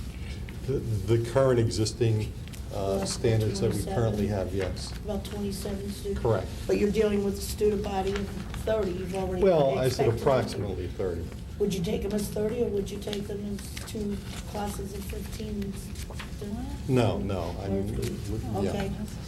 I just wondered what we were looking at for your student-staff ratios, No. as you try, if you try to make this. Wouldn't necessarily be 100% members of the academy. Correct. So he's gonna follow the class size guidelines. Correct. You're gonna have some flexibility for some students that may need to drop in one curriculum versus another. In other words, they may be able to maintain a 5.0 biology, but perhaps not a 4.0 English, or do they all have to stay with this?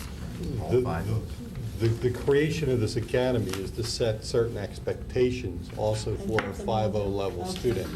And since it's voluntary, and that's the point that I want to underline, that it is voluntary, there's certain expectations that are going to be established for them in each curricular area, so that there might be a requirement to do certain projects or to do certain types of activities that would be expected of them that may not be expected of students in a regular 5.0 curriculum. So the concept is to keep them together as much as possible and keep that expectation level there so that they're not going to vary and take a 4.0 English and still be in this program. They're going to be blocked together as a group. And they're gonna stay there teaming and possibly block scheduling as a part of the academy program. Correct. Wherever possible. Scheduling is a tricky thing. But same teachers. Same teachers wherever possible.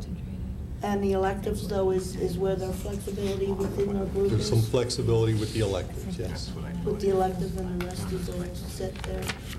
The engineering program, I know there was some questions raised, you just simply mentioned, I wouldn't even go so far as to say I was concerned, but questions about how the academies will work with, in line with the VOTEC, our Technical Career Center. Well, I think we had talked about that at the Ed Services Committee, that there are assurances that it's not a duplication of effort, that the goal here is to recruit students, that their intent is to major in engineering when they go on to college. This is like a pre-engineering course for them. The goal of this course or program is very much to create expectations that when students complete this program, that they'll be recruited by probably the major colleges in the United States that have engineering programs, much like Division I players are recruited for athletics today.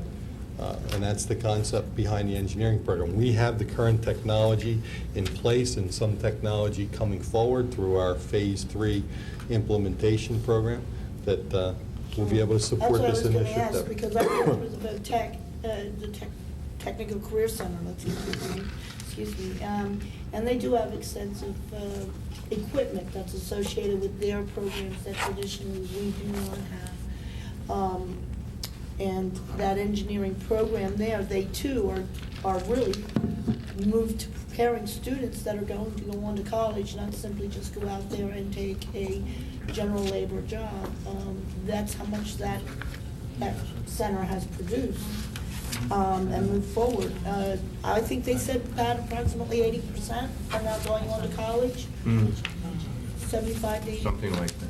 Are moving on to college there, and I just wonder, Vicki, I asked is that it going same to be question at our Ed Services, because I know they have the biotech program over there and they have the engineering. They're expanding. But Dr. Cotter assured me that he had talked to Dr. Irwin and that they had worked this out and that Dr. Irwin's satisfied that we're not having to duplicate. You gotta remember something too, a lot of the kids that we have, students we have at the Technical Career Center, aside from them taking courses that'll enable them going to college, a lot of them are thinking about getting a job in the workplace. Sure.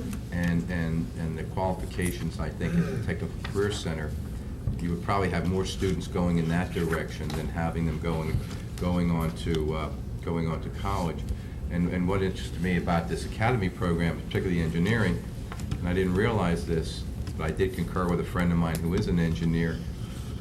Kids today have so much flexibility in their programs. And when I went to school, you didn't have a lot of flexibility. And I know Dr. Cotter and I talked about this.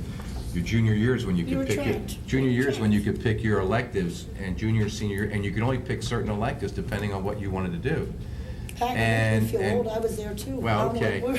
But what's happening is because the kids have so much flexibility, when they decide to go into college, they find that maybe they didn't take some of the right courses to go to engineering or into some of the social sciences. I just heard, I think it was some percent by year 3 have changed their major after the first 2 years. Well, not only that, but kids will take the path of least resistance. They'll take some of the easier courses, in high school, and then worry about when they get to college and find out when they get to college, all of a sudden they got to start taking some of these courses they had no exposure to.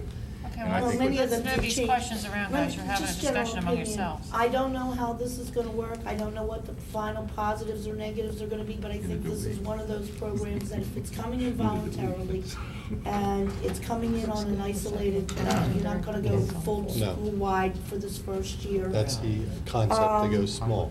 Then I think it's something that you really just have to try on and see how well it fits for our student body, and then see how it works within our whole course curriculum, because the biggest problem I would see is them not having the flexibility, because we have so much out there to offer that it's hard to find a student with the same course schedule.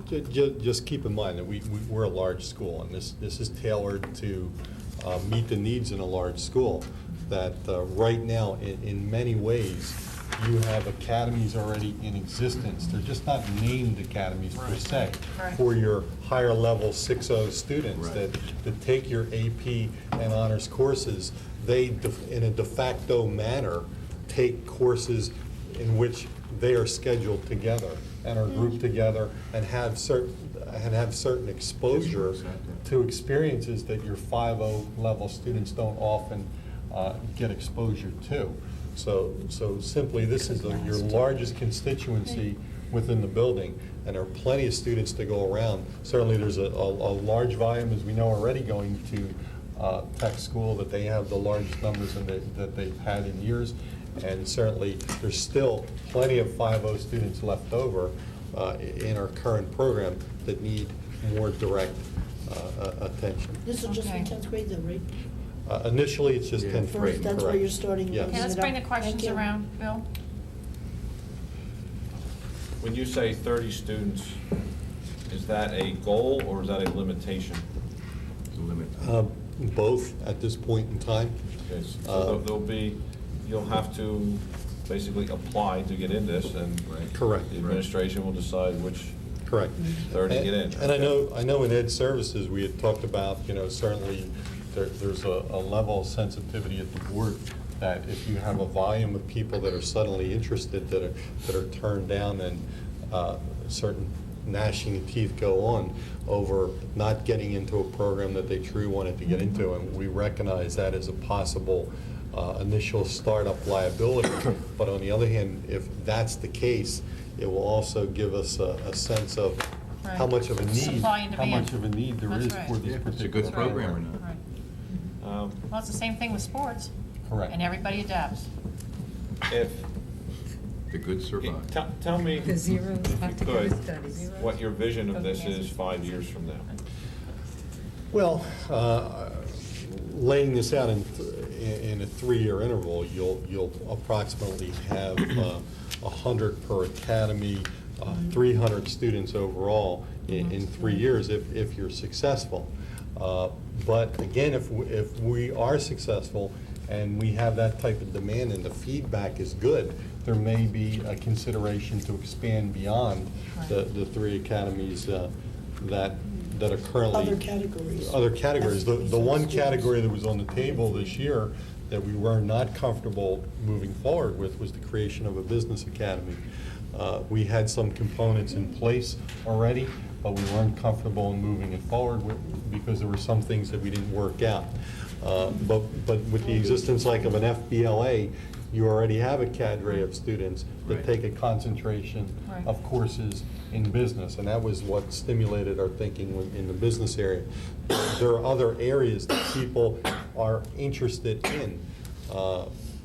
There's the, for lack of a better term, there's the field of gerontology, where there's an aging population and many opportunities out there in that particular field.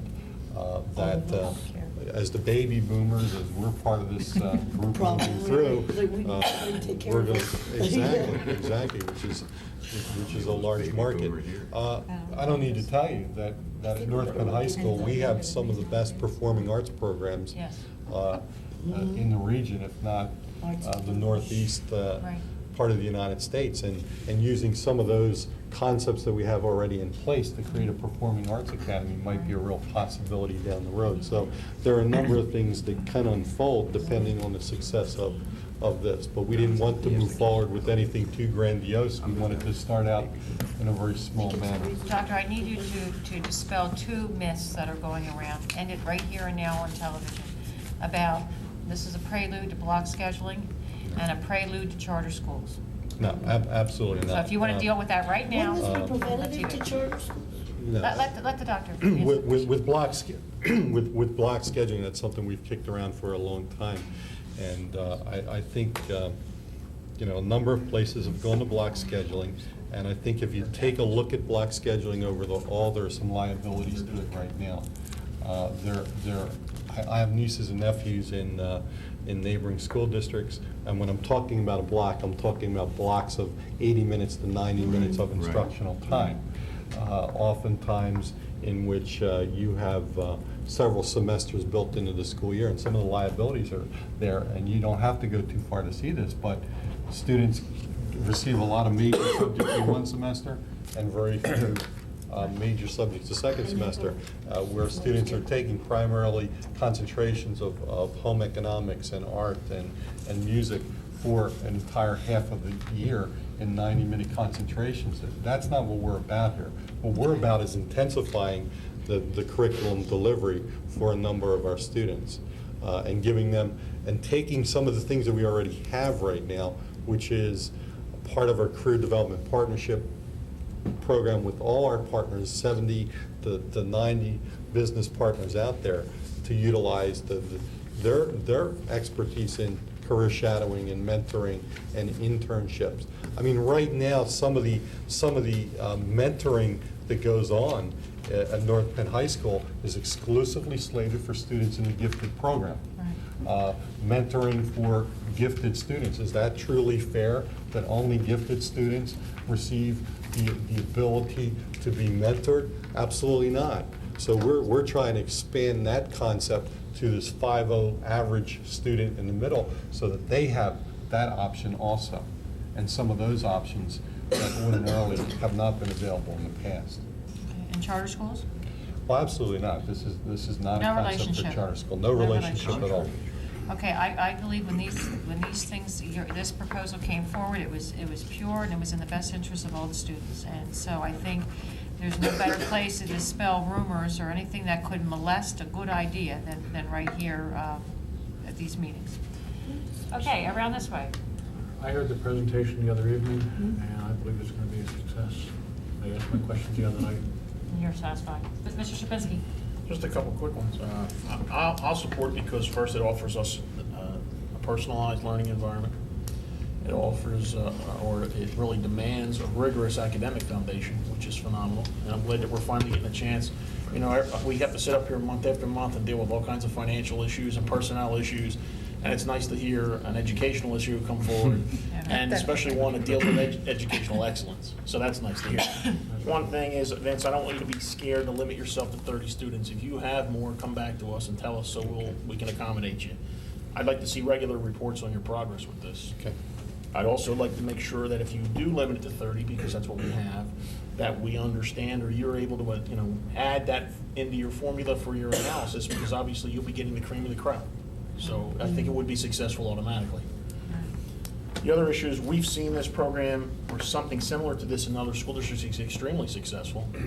And what ties it in for us and makes it a little bit better of a program for us is we have the career development partnership, which is one of the most outstanding programs in the state. So Vince is able to piggyback on top of that. And the other issue is, again, it finally gives us an opportunity to focus on educational excellence, which is something we've been fighting for quite a while. I'm glad Vince brought the program forward, and I'll support it. Right. This way. Dr. Cotter, it sounds good to me also. It would, I agree that the 5.0 kids are the ones that get lost sometimes. The 6.0s have the AP and available to them, and the mentoring and all that extra stuff. That there's a lot of students at the 5.0 level that just need a little direction, and this could just do the trick and bring out the talent that's in there. I've lived in this community for 13 years, and I can tell you that no matter where I've been, always the issue about North Penn High School is what about the student in the middle? And this is an attempt to deal with that issue of what happens to the student in the middle. What happens to the student that is not gifted, and what happens to the student that is not a special education student. Yeah, I'm really glad to see it. What I would like to have a little bit more elaboration on, how does, you have mechanical drawing as one of the engineering things, and I'm sure you can get that at the Technical Career Center. So how does it expand the number of students that would get that opportunity? That's a current elective that exists at the high school currently. I just picked one of the electives that I thought would be only at the Technical Career Center. No, basically what we're saying is with the electives here, they're taking an elective within the department, for example, electronics or advanced electronics, which currently exist. We attract a number of students in that course currently in the high school who are not part of the educational program. So. Okay, is there a course on that list that is only offered at the Technical Career Center and not offered here on his elective list? I don't know that. Or that is offered at the Technical Career Center also? I think and does it there's compete or enough does it people expand? Oh, it doesn't compete. They have an architectural program at the vocational school, at North Mont Cove Technical School, and we have a large enough population to support a lot of students that elect mechanical drawing. Would a person I in think this, when we talked about this, though, because I think I brought mechanical drawing, and I think what you were, not to put words in your mouth, Dr. Cotter, but I think when you answered my question at the Ed Services meeting, you were talking about expanding that just beyond mechanical drawing, possibly CAD and some things Well, like yeah, that. that's You were currently hoping what- that if the thing worked, that it wouldn't just be mechanical drawing, that we Oh, could no. give kids a little more intensive mechanical drawing if it worked. And that's expressed in the program of studies Yeah, changes that he'll talk right. about today. And that's exactly correct. Just to give you an idea, we have the capability with our technology to have a CAD program. Some of that currently exists at the high school now. Students will, in grade 10, be able to design and spec out certain things through a CAD program, develop molds as a result of the CAD program, and actually manufacture a product, which, and all those interdisciplinary pieces are basically what engineers do. Right. And it becomes more sophisticated as they move from grade to grade to grade. So eventually, one of the culminating activities, which connects, and a lot of this will connect with our graduation projects too. One of the culminating activities in this particular program will be to work as a team to put together a type of invention, a robotic piece to compete in a robotics competition, and which might involve hydraulics and computerization and so forth. So it's pretty sophisticated stuff as you move through here. I guess my question is, would I want to direct my child to this program or to the Technical Career Center if he was interested in engineering or science, or, you know what I'm saying? This program, again, I go back to my initial statement. If you're looking at going to college to major exclusively in engineering, if you're looking to go to a four-year institution where you want to be prepared mathematically, Right. and you want to be prepared in terms of the skills and exposure to skills in the field of engineering, you would direct, I think, your student to this particular program. As Pat pointed out earlier, the tech school has more flexibility. They have a gamut or a range of areas that they deal with. This is designed for students that are going to exit and go to a four-year institution. Tech school deals with students that are going to go to two-year institutions. Tech schools deal with students that are going to go out and get jobs in engineering-related fields, be immediately employable. And of course, there are some students who would probably go on, and qualify for college out of tech school. But this is going to be exclusively for students that are looking for pre-engineering programs. Something you have to keep in mind, Thank too, you. this is a pilot program, so it's not something that's already institutionalized at the high school. It's something that Dr. Cotter maybe want to tweak or fine-tune. But getting back to your question, I think that's a decision you and your child have to make. You look at the courses any and what's parent being and any offered child, there, and then what was go the over to difference? VoTech and see what they're offering. And I think that's But a decision you have to make. What I wanted to see was the difference, and he gave me that. His in is the more very toward the end. academics, Yes. really. Right. Theirs is more practical. I His is thought, more- And they I have thought that we had range. upgraded the tech school Well, they- when we. they have a good program. They Technical have Career upgraded Center, and the that's program. why I was wondering No, they have what a good is the program. difference But still. again, they have that range. They have Okay. a Yeah. continuum from here to here. Yeah, and Okay. within their program, they have flexibility. I mean, if you want to Okay. go into college, you can do that. If you want to go out and get a job as an electrician or whatever, you can do that. I just have a, are you finished? I'm sorry. Excuse me. If a student is in the academy and he can't handle the 5.0 courses and he gets changed to 4.0, is he automatically out of the academy? How will that? Or they. And vice versa. Or they can move out of the academy into a regular 5.0 program. Right. This is more of an intensified 5.0 Right, okay. program. They can move out of the academy into a regular 5.0 curriculum. So if they can't handle, let's say, the math that's required in this particular program, they can move out. There's some flexibility. Okay. The nice thing about our school is that, with its size, we have approximately 200 courses, 200 offerings, and a lot of parallel courses that are being offered at the same time, so that if you're having a problem over here, you can move over parallel Right. and not be hindered or hurt in any way. Okay, Mr. Mosey. Mr. Mosey. Just quickly, as I said already, sir, I mean, I'm glad we're addressing. I was surprised that the majority of our students are the 5.0 students. That's really tremendous. It is a pilot program. I think we have to keep that in mind.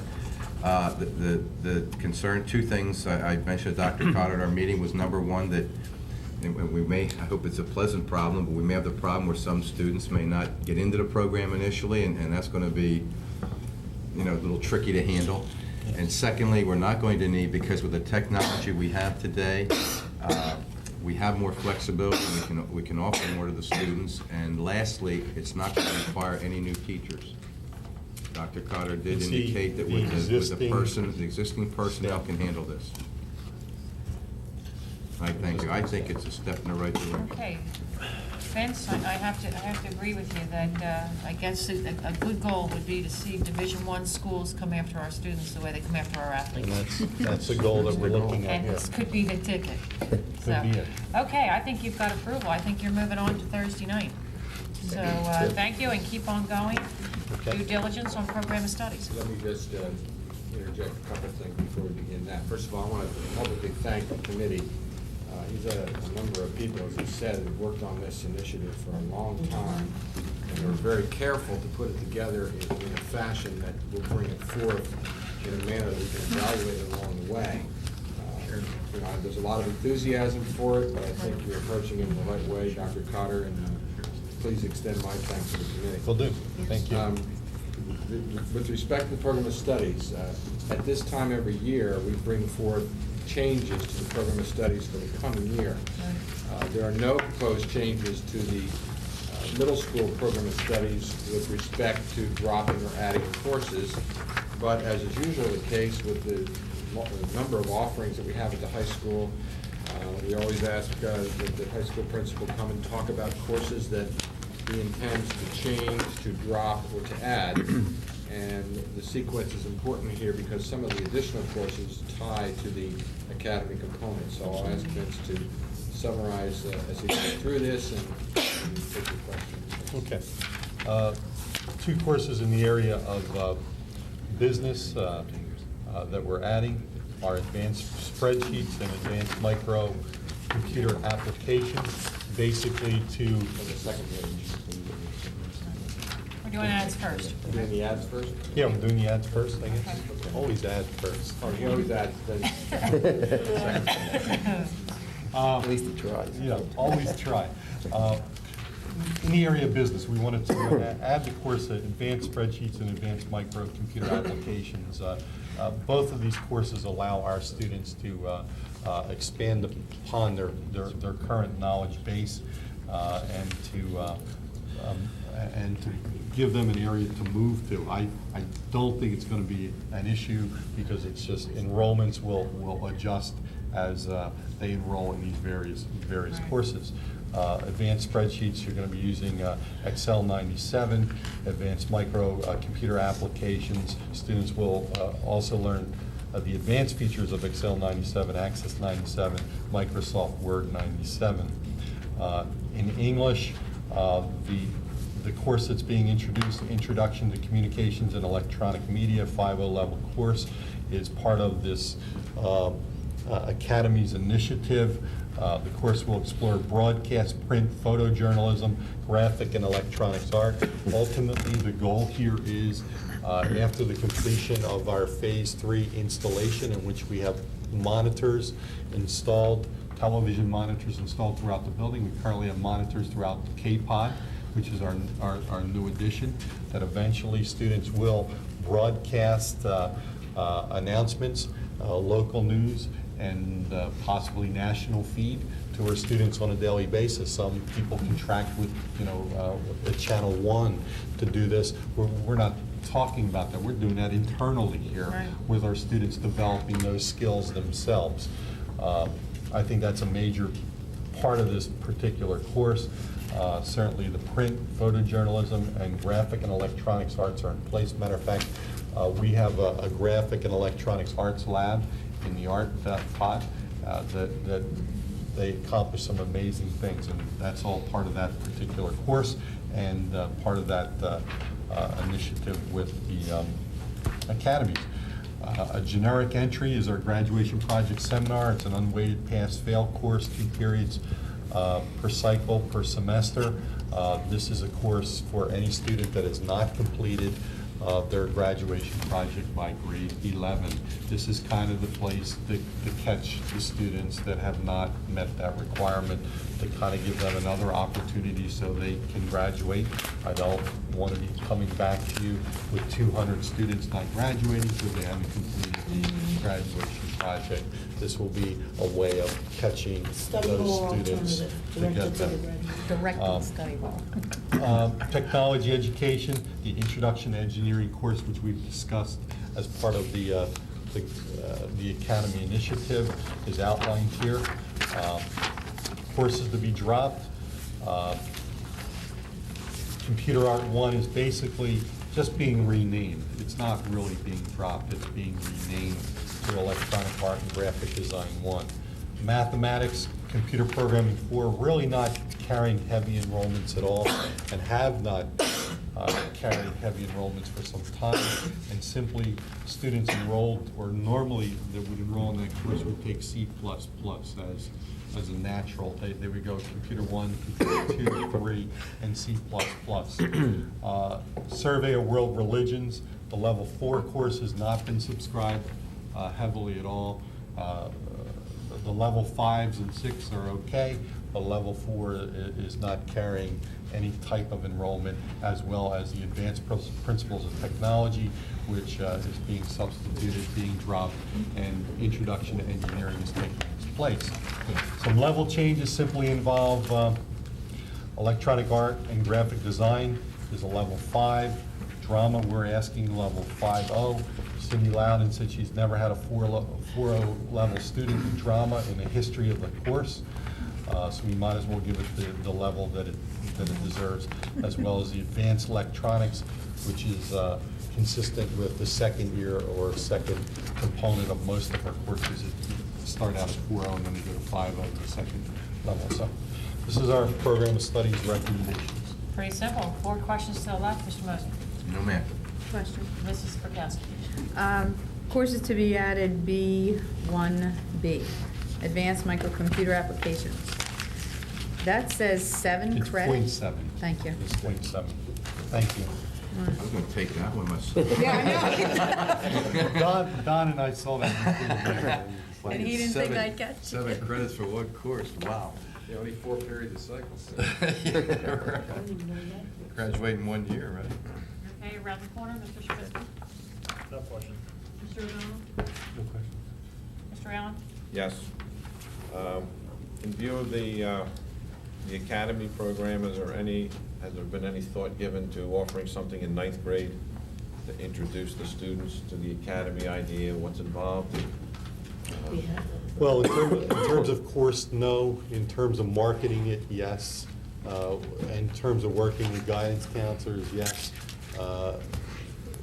We plan to go down into the 8th and 9th grades and really market the program and talk about what prerequisites those individuals will need to take for admission into the academies. The first year that we're starting off, we're somewhat at a deficit in that, we have to talk to 9th graders who have already taken their courses and are moving to grade 10. But certainly we're going to talk to grade 8 and let them know what types of math and what types of English they should be taking, but no planned courses at the middle school level. I just saw the Introduction to Engineering and wondered if something like that would be valuable at 9th grade. Well, there are some places and some courses where they do a exploratory type of program. They begin to have similar structure to the high school in 9th grade, as you know, with electives and so on. But the opportunity in the high school facility makes it a little bit different. But I think if the academy is successful, then certainly we'll want to see what kind of transition pieces we want to consider. Yeah, thank you. Okay, Vicki. Do we, with your communication track, is there any thought of a telecom, or is this or what the course we're seeing here going to be what you're going to use for your foundation, your major? That's going to be the foundation for the communications program to start out. It will be a year-long course where each quarter a aspect of this will be concentrated to graphic arts a quarter, photojournalism a quarter, the print and the broadcast media a quarter. Okay, because I know we had once had the telecom program, Yeah. and it withered away. Well, actually, it was we lost the Well, instructor. we plan to make television, communications, an instructional component to this. Dr. Cotter, correct me if I'm wrong, that even though you've got the number of these courses are impetus is the academy, but certainly these are going to be a part of the program of studies. Correct. And even if you're not one of those students to be put into the academy, there will be free periods for these courses available for other students to schedule as an individual credit. Mm-hmm.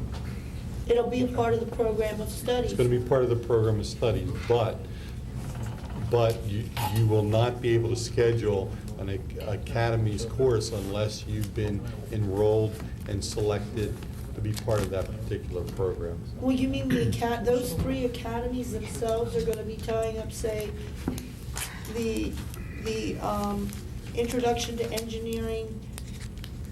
That's one academy. That may be one academy. And one course. But that one course, they only have it one part of the day, It's gonna be- day of the week. I'm wondering, I thought. It's going to have it every day, that particular. Yeah, they will have it every day, one day a week. You mean to tell me that these courses, that even though they're new courses being added to the program of studies, there isn't even anywhere within the other remaining 7 periods for any of the rest of the student body to schedule them as individualized scheduling? These courses, because of the limited enrollment in the courses, Vince said maybe we can come back and increase it, are going to be singletons in terms of scheduling. They're only going to be offered one time, once a day, for just the academy. That's correct.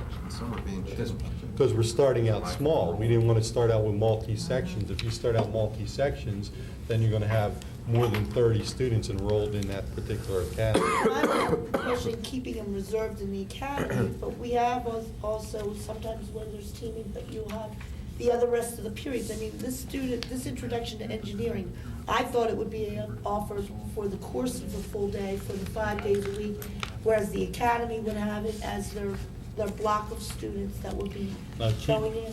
keep in mind that the academy is developing, more rigorous standards for this particular course. The expectations for the students taking this program are going to be higher than probably your regular 5.0 level students. So as they enroll in this particular program, they're going to accept the fact that there's going to be a higher level of expectations. Therefore, there are going to be more requirements and more demands on them. Therefore, it cannot be just open. Okay, I thought. As a matter of fact, I that's just been- didn't see how they book these students. Are we And- just gonna take one of the teachers that are teaching something else?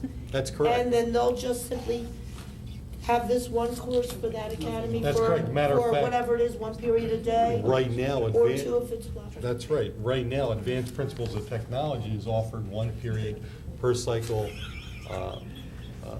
Excuse me, it's Advanced Principles of Technology is a course that's offered currently that only has 1 section right now.